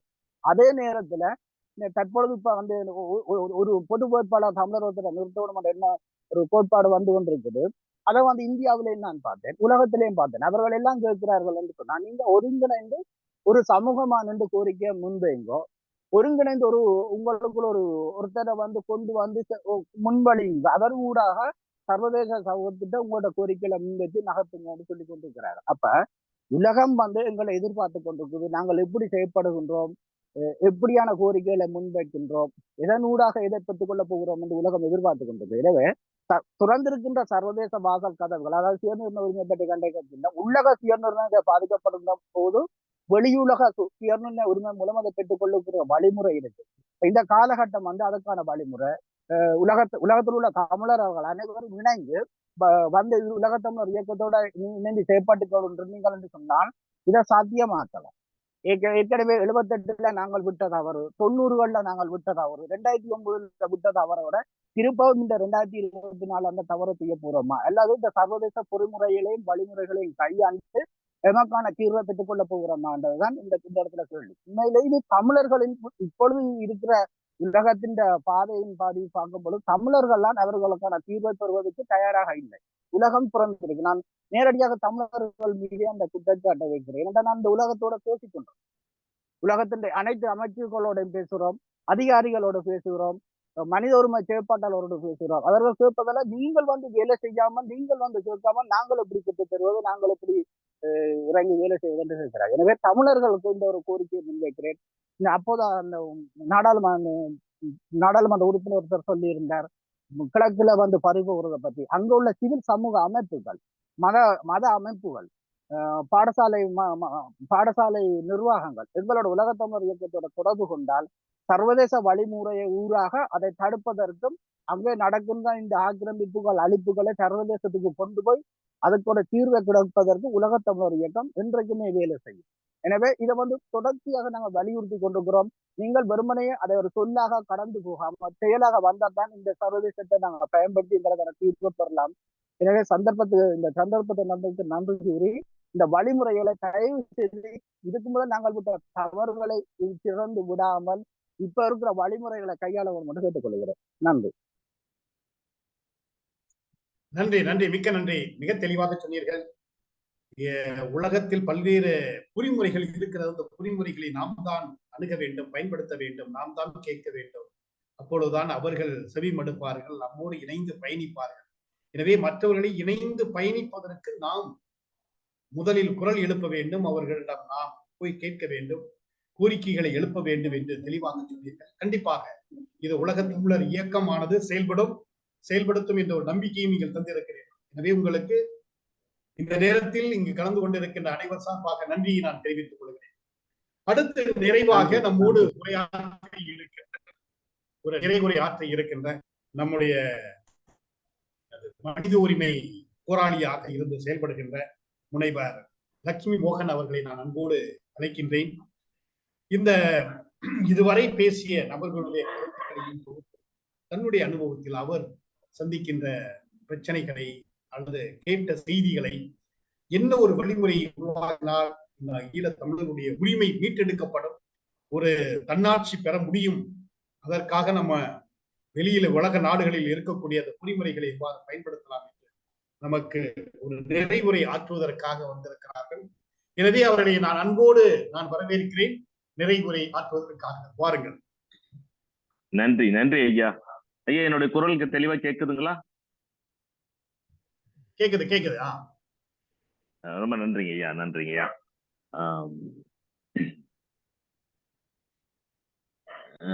ரொம்ப உணர்ச்சி வசப்பட்டு பேசுறேன். முதல் முறையா பேசுறதுனால ரொம்ப உணர்ச்சி வசப்பட்டு பேசுறேன். நான் வந்து ஒரு கல்வியாளனா இருக்கிறேன். நிறைய எழுதியிருக்கேன், நிறைய படிச்சு எல்லாம் நிறைய எழுதிட்டு வந்தேன். ஆனா ஸ்ரீநேசன் ஐயா பேசுறதையும் சரி, தமிழ்நம்பி ஐயா பேசுறதையும் சரி, போஸ்கோ ஐயா பேசுறதும் சரி, விமல் ஐயா பேசுறதையும் சரி, அவங்க எல்லாம் கேட்ட பிறகு இந்த நான் பேப்பர்ல எழுதி வச்சதெல்லாம் ஒண்ணுமே இல்லை அப்படின்றது தெரிஞ்சது. ஏன்னா எனக்கு உலக தமிழர் இயக்கத்திலிருந்து கூப்பிட்டு போஸ்கோ ஐயா பேசுறப்பையும் சரி, பேராசிரியர் இளம்பரதி ஐயா பேசுறப்பையும் நான் 1983 இருந்து என்னுடைய நண்பர்களோட, என் புலம்பெயர்ந்த நண்பர்கள், என்னுடைய தொப்புள்குடி உறவுகளோட படிச்சிருக்கிறேன். பள்ளி படிக்கல ஒரு 20 பேர் படிச்சிருக்கேன். அடுத்து கல்லூரி காலங்கள்லயும் என் கூட ஒரு 20 பேர் மேல படிச்சிருக்கிறாங்க. அவங்க எல்லாரோடையும் உறவாடிட்டு இருந்திருக்கேன். நான் தொழில் செய்யறப்ப பஞ்சப்பள்ளி கேம்ப்ல இருந்து அங்கிருந்து எனக்கு நான் வேலை செய்யற இடத்துக்கு நான் 30 குடும்பத்துக்கு மேல கூட்டிட்டு போய் 1995 நான் அவங்களுக்கு ஒரு 30 குடும்பங்களுக்கு வேலை வாய்ப்பு நான் கொடுத்துருக்கிறேன். அவங்களோட வலிகள், வேதனைகள், அங்க பட்ட கஷ்டங்கள் எல்லாத்தையும் தெரியும். எவ்வளவு பெரிய இழப்புகள். நம்மலாம் வந்து நடமாடிட்டு இருக்கிறோமே, பேசிட்டு இருக்கிறோமே, நம்ம குடும்பத்தோட கொஞ்சம் குழாவிட்டு இருக்கிறோமே, நம்ம வந்து ஒரு எல்லா சுகங்களையும் அனுபவிக்கிறோமே அப்படின்ற ஒரு ஒரு ஒரு ஒரு ஒரு மனக்குமுறல் என் கூடயே இருந்துகிட்டே இருக்கும். அதுக்காக நான் இலங்கை, யாழ்ப்பாணம் சில நண்பர்களோட போனேன். ஒரு நண்பர் மகேஸ்வரன் ஒருத்தர், அவர் இறந்துட்டாரு. அவர் மூலமா எனக்கு ஒரு வாய்ப்பு கிடைச்சது. நான் வந்திருந்தேன். யாழ் பல்கலைக்கழகம், வவுனியா பல்கலைக்கழகம் வைஸ் சான்சலர்ஸ் எல்லாத்தையும் மீட் பண்ணேன். முதல்வர்கள், மாணவர்கள், மாணவிகள், அன்பு சொந்தங்கள் எல்லாத்தையும் பார்த்தேன். வீடுகளுக்கெல்லாம் போய் பார்த்தேன். எல்லாத்தையும் பார்த்தேன். என்னுடைய இது என்னன்னா, அங்கெல்லாம் பார்த்து தெரிஞ்சுக்கிட்டதுல நம்பிக்கை மட்டும்தான் நமக்கு, அடுத்தவங்களுக்கு நம்ம கொடுக்குற அருமையான பரிசு. ஐயா தமிழ் நம்பியை சொன்ன மாதிரி வழிமுறைகளை இப்ப உலக நடைமுறைக்கு தகுந்த மாதிரி வழிமுறைகளை நம்ம வகுத்துக்கிட்டு மனித உரிமைகள் இயக்கத்தை மூலயமா, இந்த உலக தமிழ் அமைப்பு மூலயமா நம்ம வந்து ஒரு ஒற்றுமையா செயல்பட்டோமா, 2 கை தட்டினாதான் ஓசைங்க. நம்ம தனித்தனியா பேசிட்டு இருக்கிறது, நிறைய அமைப்புகள் இருக்கிறதுன்றதை விட ஒரு இயக்கமா செயல்பட்டா வெற்றி உறுதி என்றது ஐயா ரொம்ப தெளிவா சொன்னாரு. போஸ்கோ ஐயா நிறைய விஷயங்களை சொன்னார். சஸ்டைனபிள் கோல்ஸ், அப்புறம் பாத்தீங்கன்னா ஜெனரல் அசம்பிளி, ட்ரீட்டி பாடிஸ், அதுல 10 பாடியில 9 பாடி வந்து இணக்கமா இருக்கிறது. ஹியூமன் ரைட்ஸ் கவுன்சில்ல எவ்வளவு விஷயங்களை நம்மளால முன்னெடுக்க முடியும், நம்ம எங்க தொய்வா இருக்கிறோம் அப்படின்றது எல்லாத்தையும் சொன்னாரு. இன்டர்நேஷனல் பில் ஆஃப் ஹியூமன் ரைட்ஸ்ல பத்தி சொல்றப்ப தமிழர்கள் ஈழ சுயாட்சி, தொல்லியல் இடங்கள்லாம் ஆக்கிரமி பண்ணிட்டு அதெல்லாம் வந்து சிங்கள சமூகம் வந்து சிங்கள அரசு வந்து நம்ம அதை வந்து முழுமையா ஆக்கிரமி பண்ணிட்டு இருக்கிறப்ப அதை எப்படி நம்மளால ஏத்துக்க முடியும்? ஆனா இருக்கிற சொந்தங்கள், நம்ம இருக்கிற சொந்தங்களை நான் நேரடியா பார்த்ததுனால 1983 இருந்து என்னுடைய நண்பர்களோட நான் பயணிச்சதுனால எனக்குன்னு சில உரிமைகள் இருக்கு. என்னுடைய தொப்புள்குடி உறவுகளுக்கு என்னால என்ன செய்ய முடியும், என்ன செய்யலாம் அப்படின்றத இப்ப நம்ம நடைமுறையை நான் பார்த்ததுனால சொல்ல முடியும். கண்டிப்பா வெற்றி கிடைக்கும். நம்மளுடைய ஈழ தேசம் உருவாகும். ஈழ தேசம் உருவாகிறப்ப சிங்கப்பூர் மாதிரி 100 மடங்கு சிங்கப்பூர் நம்மளால உருவாக்க முடியும், கட்டமைப்புகள் கொண்டு வர முடியும். அதற்கான தகுதி உலக அரங்களையும் சரி, அதற்கான உதவுறதுக்கும் நிறைய எக்கச்சக்கமான ஈழ சொந்தங்கள், நண்பர்கள் எல்லாம் மிக உயர்ந்த பதவியில இருக்கிறாங்க, மிக செல்வந்தர்களாகவும் இருக்கிறாங்க. எப்படி உதவுறது, அதுக்கான பிரிட்ஜ் எங்க, அதுக்கான ஒரு வழிகாட்டு முறை எங்க அப்படின்னு தான் தேடிட்டு இருக்கிறாங்க. அது யார் கொடுப்பாங்க? இந்திய அரசாங்கம் கொடுக்குமா, தமிழக அரசு கொடுக்குமா? தமிழக அரசு மூலயமா சட்டசபையில சொல்லுவாங்களா, இல்ல பாராளுமன்றத்துல சொல்லுவாங்களா? இதை எப்படி நடைமுறைப்படுத்த முடியும்? ஐயா கரெக்டா சொன்னார், ரொம்ப தெளிவா சொன்னார். இன்னைக்கு ஈழத்துல நம்மளோட ஈழ தமிழர்களோட பாதுகாப்பு தான் இந்திய பாதுகாப்புன்னு சொன்னாங்க. அது உண்மை. சீனா ஆக்கிரமிச்சுட்டு இருக்கிறான், மத்தன பாகிஸ்தான் சுத்தி இருக்கிற நாடெல்லாம் இருக்கு. அதெல்லாம் நம்மள எவ்வளவு பாதிப்புக்குள்ள கொண்டு வந்துட்டு இருக்காங்க. அதுக்கு முதல் முக்கிய காரணமா நம்மளுடைய தொப்புள்குடியுடைய உறவுகள், நம்ம தேசம். அவர் சொன்ன மாதிரி நம்மளுடைய இவர் விமலையா கரெக்டா ரொம்ப நேர்த்தியா சொன்னார். அவருடைய கருத்துன்னு சொன்னார். உண்மையான வரலாறு ரீதியாவே முதல்ல நம்மளுடைய அது வந்து முழுக்க முழுக்க நம்ம தமிழர்கள் ஆட்சி செஞ்ச ஏரியா, அதாவது பகுதி. அது வந்து முதல் அதுக்கப்புறம் வந்து ஆக்கிரமிப்பு செஞ்சது பட்டதுதான் மற்றவங்க எல்லாமே சிங்களர்கள் வந்ததெல்லாம். இது வந்து வரலாறு. நீங்க சொன்னது உண்மைங்கய்யா. இப்ப நான் போயிருந்தப்ப நம்ம வந்து உரிமைகள், அடுத்து ஈழதேசம் உருவாக்குறது, இது எல்லாமே நம்ம வந்து கண்டிப்பா நடக்கும். இது வந்து நடைமுறைப்படுத்துறதுக்காக ஒரு அருமையான இயக்கமா போஸ்கோ ஐயா, குழந்தைசாமி ஐயா, அப்புறம் வந்து நல்ல இயக்க தலைவர்கள் எல்லாமே இருக்கிறீங்க. நான் உங்களை எல்லார்ட்டையும் வந்து முதற்க நான் நன்றி தெரிவிச்சுக்கிறேன். ஏன்னா இவ்வளவு பெரிய ஒரு அமைப்புல என்னை கூப்பிட்டு பேச அழைச்சதுக்கு நன்றி. எதையுமே நான் ப்ரிப்பேர் எல்லாம் பண்ணிட்டு வரல, எதுவுமே ப்ரிப்பேர் பண்ணல. ஏன்னா நானும் உங்க கூட சேர்ந்து கைகோத்து ஜாயின் ஹேண்ட்ஸ் நான் வந்து என்ன என்னால செய்ய முடியும், அரசியல் ரீதியாகவும் சரி, வெளிநாடு ரீதியாக நானும் ஒரு இன்டர்நேஷனல் அஃபேர்ஸ் எல்லாம் பார்த்துட்டு இருக்கேன், கவர்மெண்ட் அஃபேர்ஸ் எல்லாம் பார்த்துட்டு இருக்கிறேன், பல்கலைக்கழக தொடர்பா இருக்கட்டும், இன்டர்நேஷனல் எக்ஸ்சேஞ்சுன்னு சொல்ற மாதிரி இன்டர்நேஷனல். இப்ப ஜெர்மன் சுவிட்சர்லாந்து இப்ப நான் வந்துட்டு இருக்கேன், 25ஆம் தேதி வரேன். அப்புறம் அமெரிக்கா போறேன். அமெரிக்காவில் பெட்னா அமைப்புல நான் வந்து பேச போறேன். அதுல பேச போறது என்னன்னா, கல்வியும் வேலை வாய்ப்பும் உலகத்துல இருக்கிற இளைஞர்களுக்கு என்னன்றப்ப, நான் இலங்கையில யாழ்ப்பாணத்திலையும், யாழ்ப்பாண பல்கலைக்கழகத்திலையும், வவுனியா பல்கலைக்கழகத்திலையும் ப்ரொஃபசர் பேராசிரியர்களோடவும் மாணவர்களோடவும் உரிமையா நான் பேசிட்டு இருந்தப்ப நிறைய மாணவர்கள் படிப்பை தொடர முடியல.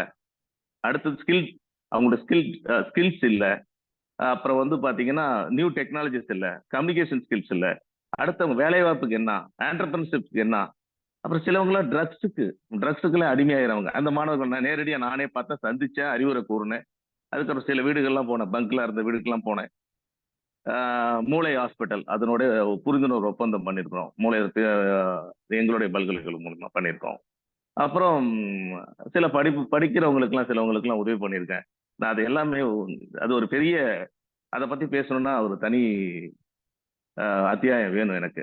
ஆனா இங்க எல்லாத்துக்குமே சேர்த்து நான் சொல்லணும்னா, மாணவர்கள் நல்வழிப்படுத்தினா கல்வியும் முதல்ல அன்பு, அடுத்தது கல்வி, அடுத்தது ஆண்டர்பிரினர், அதாவது தொழில் சார்ந்து அவங்களை உருவாக்குறது.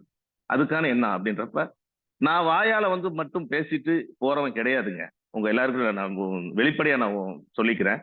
நான் வாயால பேசிட்டு போறவங்க, உணர்வு பூர்வமா நான் பேசுறவன், உண்மையை உறக்க சொல்றவன். ஒற்றுமை மட்டும்தான் ஜெயிக்கும். அது உங்ககிட்ட நான் மன்றாடி கேட்டுக்கிறேன். அந்த ஒற்றுமை எப்படின்னா, இன்னைக்கு வந்து மாணவர்கள் மத்தியில நான் ஒரு கல்வியாளராக இருக்கிறப்ப, ஒரு பேராசிரியர் இருக்கிறப்ப, மாணவர்கள் மத்தியில் உரையாடிட்டு இருக்கிறப்ப அவங்க கிட்ட தெரிஞ்சது என்னன்னா, ஆர்வம் இருக்கு.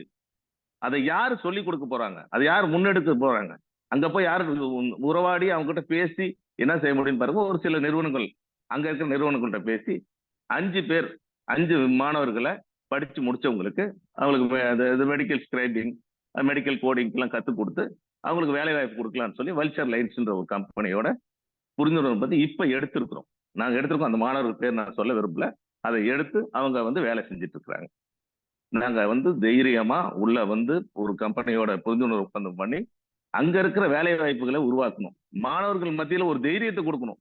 நிறைய எப்படி சொல்றதுன்னா, அவங்க வந்து மனதளவுல பாதிக்கப்பட்டிருக்கிறவங்களும் சரி, அவங்கள வந்து திசை திருப்புறாங்க. இந்த வந்து என்ன சொல்றதுன்னா, மனித உரிமைகள் மீறல் வந்து மாணவர்கள் மத்தியில வேற விதமா திரிக்கப்படுதுன்றதை நான் சொல்லுவேன். அங்க வந்து ட்ரக்ஸ் அடிக்ஷன் வந்து இருக்கு.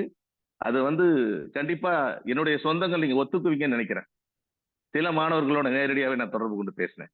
அதே மாதிரி பல்கலைக்கழகத்துல நிறைய சென்டர் ஆஃப் எக்ஸலன்ஸ், நீங்க எல்லாமே பல நாடுகள்ல இருக்கிறீங்க. அங்க இருந்து அவங்களுக்கு என்ன ட்ரைனிங் கொடுத்தா, என்ன தொழில் பயிற்சிகள் கொடுத்தா, இப்ப என்னோட ஷிப்பிங் கம்பெனில என்னால கப்பல் துறையில வேலை வாங்கி தர முடியும். ஆனா அதுக்கான தகுதி அங்க மாணவர்களுக்கு எங்க இருக்கு? அவங்களுடைய திசை திருப்பி போயிட்டு இருக்கிறாங்க. திசை மாதிரி போயிட்டு இருக்கிற மக்களை, மாணவர்கள் செல்வங்களை உண்மையாலுமே அவங்களுக்கு வந்து வழிகாட்டுறதுக்கு ஆள் இல்லாத இருக்கிறாங்க. நான் அதை போய் நான் நேரடியா பார்த்தேன். நம்மளுடைய இயக்கம், நம்ம ஈழ தேசம் வந்து உரிமை நமக்கு மட்டும் கிடைச்சதுன்னா, நான் முதல் ஃபர்ஸ்ட் தொடக்கத்திலேயே சொன்ன மாதிரி சிங்கப்பூரை விட பல மடங்கு ஒரு பெரிய கட்டமைப்பு உள்ள ஒரு பெரிய தேசமா, நல்ல ஒரு சிறப்பான நாடா நம்ம கொண்டு வர முடியும். அது உண்மை. அதுக்கான வாய்ப்பு கிடைக்கும். அதுக்கான முயற்சிகள் நீங்க எடுத்துட்டு இருக்கிற கண்டிப்பா போஸ்கோ ஐயா மாதிரி தமிழ் உரிமை அமைப்புகள் ஒன்றிணைந்து ஒரே இயக்கமா செயல்பட்டா வெற்றி அடைய முடியுன்றது என்னுடைய தாழ்மையான கருத்து. கண்டிப்பா நீங்க அங்க இருக்கிற மாணவர்களுக்கும் அங்க இருக்கிற பல்கலைக்கழகத்துக்கும் எந்த உதவி கேட்டாலும், எந்த மாதிரி செய்ய முடியும்னாலும், எந்த மாதிரி ஒரு ஒரு என்ன சொல்றதுன்னா தொழில் ரீதியா, ஒரு நியூ டெக்னாலஜி ரீதியா என்ன பண்ணலாம் அப்படின்றத கண்டிப்பா நம்ம இந்திய அரசு மூலியமாவே நம்ம கொண்டு போகலாம். இந்திய அரசு மூலியமாவே போயிட்டு அவங்க கிட்ட பேசி நாங்க இதை செய்ய போறோம் அப்படின்னு சொல்லிட்டு செய்யலாம். அதுக்கான வழிமுறைகள் எனக்கு தெரியும்.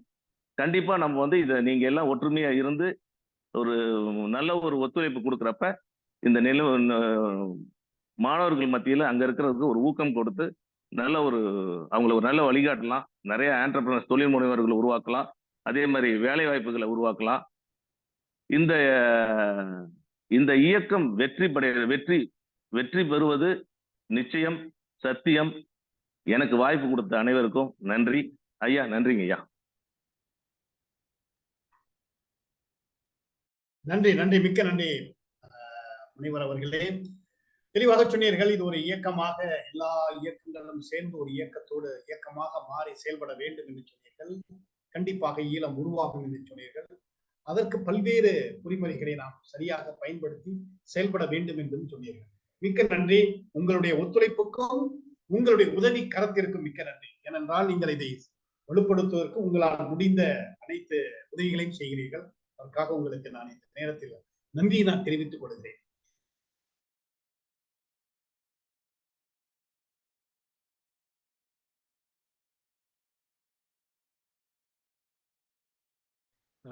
இப்பொழுது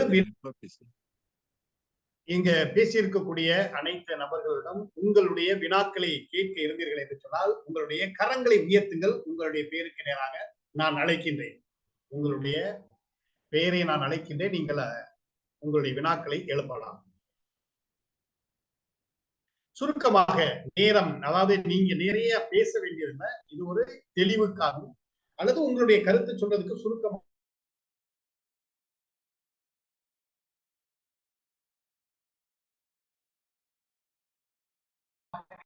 சொல்லிக்கிறேன்.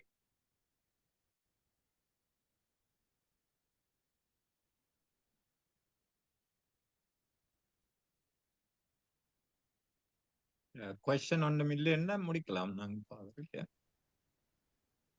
டைம் இருக்குது.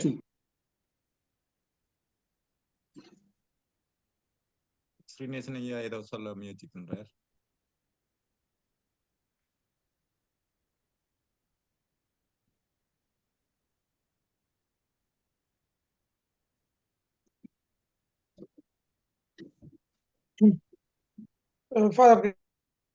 क्वेश्चन இல்லைன்னா முடிப்போம். ஓகே, வினாக்கள் இல்லை என்று சொன்னால் நான் வெரி குட்.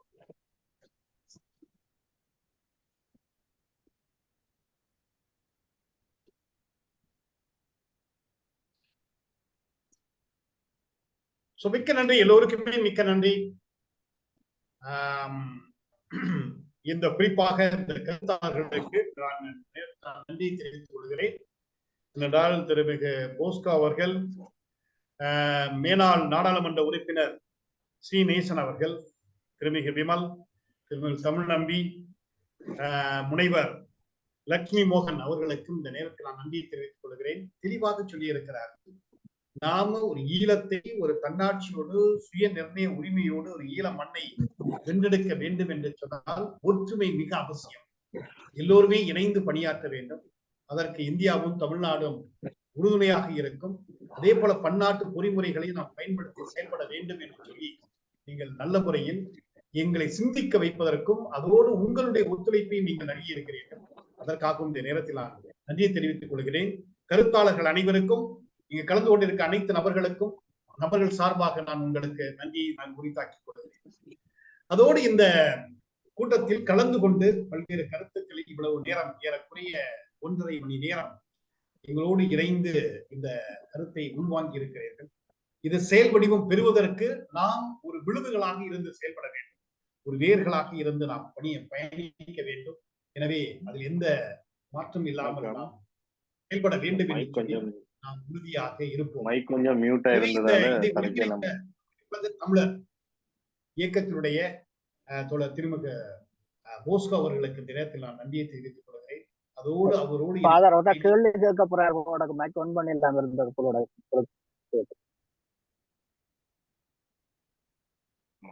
நான் ரெண்டு இடையில ஒரு மீட்டிங் போன்றதுக்கு வரையில இப்ப வந்து ஓகே நிரு கோல்ட் நான் கேளுங்க.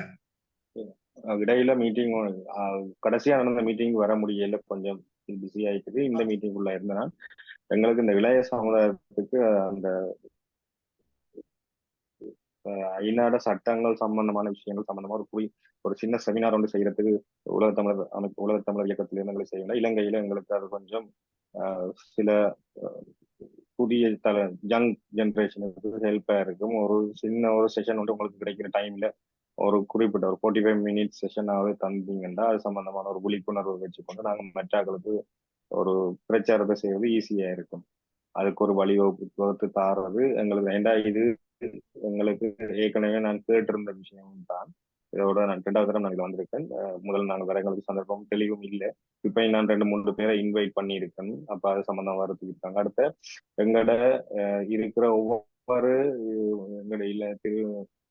இலங்கையில வடக்கு கிழக்குல தமிழர் தாயகத்துல இருக்கிற ஒவ்வொரு கட்சிகள்ல இருக்கிற ஆட்களும் நல்ல நல்ல ஆட்கள் எல்லாம் இருக்கிறாங்க.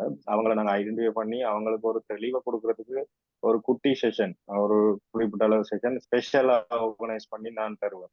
ஆட்களை வாங்க, நாங்க ஒரு 1 hour செஷன் இல்ல ஒரு 45 minute செஷன் ஒன்று இருக்குதுண்டு ஐடென்டிஃபை பண்ணி நாட்களை கூட்டிக் கொண்டு வந்து இருத்தி வச்சு அதை ஆர்கனைஸ் பண்ணி கூட்டிக் கொண்டு வருவேன். 10 பேரோ 5 பேரோ கூட்டிக் கொண்டு வருவேன். அப்படி ஒரு மாசத்துல ஒரு செஷன், ஒவ்வொரு கிழமையும் செய்யலாம். ஒரு மாசத்துல ஒரு செஷன் செய்யறதால எங்களுக்கு இது தெளிவா இருக்கும். இதை நாங்கள் கொண்டு போய்க்குள்ள எங்களுக்கு காலம் உண்மையாவே எங்களோட தமிழ் ஈழத்தை பிடிக்கிறதுக்கு நாங்கள் 15 வருஷத்தை வீண் பண்ணிட்டோம்ன்ற ஒரு கவலை இருந்தாலும் இருக்கிற காலத்தை நாங்கள் சரியா பயன்படுத்துறதுக்கு இருக்கிற ஒரு கொஞ்சம் பேரை நாங்கள் ரெடி பண்ணி எடுத்து கொண்டு போறதுக்கு ஒரு சந்தர்ப்பத்தை உருவாக்கி தருமாறு இதுல இருக்கிற உண்மையா உழைக்கிற இந்த எல்லா தலைமையா இருக்கிற அவ்வளவு பேரையும் நான் தாழ்மையா கேட்டு. நன்றி நன்றி, மிக்க நன்றி. ஆமா, மிக ஒரு பெரிய பணி இது, உண்மையிலேயே நல்ல பணி. இளைய தலைமுறையை நீங்கள் கணக்கில் எடுத்திருக்கிறீர்கள். மிகப்பெரிய பணி உண்மையிலேயே. நீங்கள் தோழர் போஸ்கோ அவர்களோடு கலந்துரையாடுங்கள்.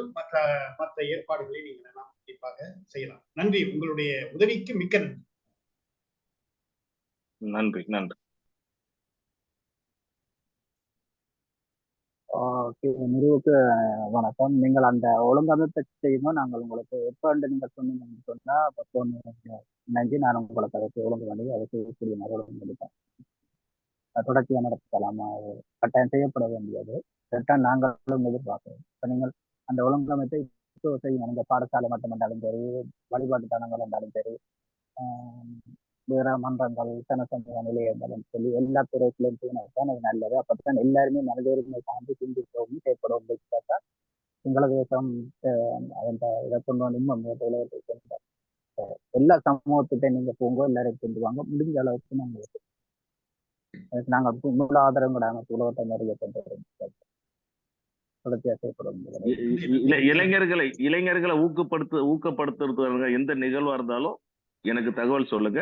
கண்டிப்பா அவங்களோட உறவாடுறதுக்கு, ஏன்னா இதுவரைக்கும் ஒரு 10,000 மாணவர்கள் செல்வங்களுக்கு நான் வழிகாட்டி வேலை வாங்கி கொடுத்துருக்கேன். வெளிநாட்டுக்கு அனுப்பியிருக்கிறேன். அந்த அனுபவமும் எனக்கு இருக்குது. நான் வந்து one of the counsellor also, psychometric profiling and counsellor. நான் வந்து மாணவர்களோட உறவாடணும், அந்த மாணவிகளோடவும் பெற்றோர்களோடவும் உறவாடணுன்றது எனக்கு ரொம்ப பிடிச்ச ஒரு மனநிறைவான ஒரு நிகழ்வு. அதை நான் செய்யணும்னு ரொம்ப ஆசைப்படுறேன். நீங்க எப்ப வேணாலும் நீங்க இளைஞர்களை ஊக்குவிக்கிறதுக்கான ஒரு நிகழ்வு, அது எந்த நிகழ்வா இருந்தாலும் கூப்பிடுங்க. மனித உறவுகள் சார்ந்தது, எது படிப்பு சம்பந்தப்பட்டது எதுவா இருந்தாலும் சரி, வேலைவாய்ப்பு சம்பந்தப்பட்டு கூப்பிடுங்க. நான் நேரடியா கலந்துக்கிறேன். நன்றி நன்றி நன்றி நன்றி, மிக்க நன்றி.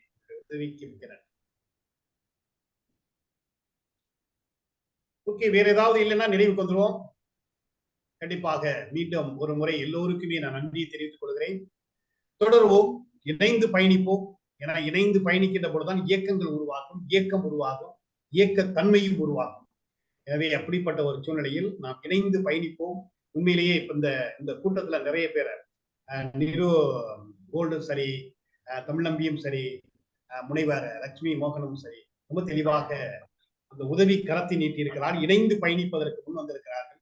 எனவே இப்படிப்பட்ட ஒரு வளங்கள் நமக்கு என்றைக்கும் தேவை என்பதையோ நாம் சரியாக புரிந்து கொண்டு செயல்படுவதற்கு வேண்டிய ஆற்றலையும் வலிமையையும் நாம் எல்லோருமே ஒருவருக்கு ஒருவர் கொடுத்து பயணிப்போம் என்று சொல்லி இந்த அமர்வை இதோடு நிறைவு செய்கிறோம். அனைவருக்கும் நன்றி. தொடர்வோம் நம்முடைய பயணம், ஈழம் நோக்கி பயிர்வோம். நன்றி, நன்றி, நன்றி.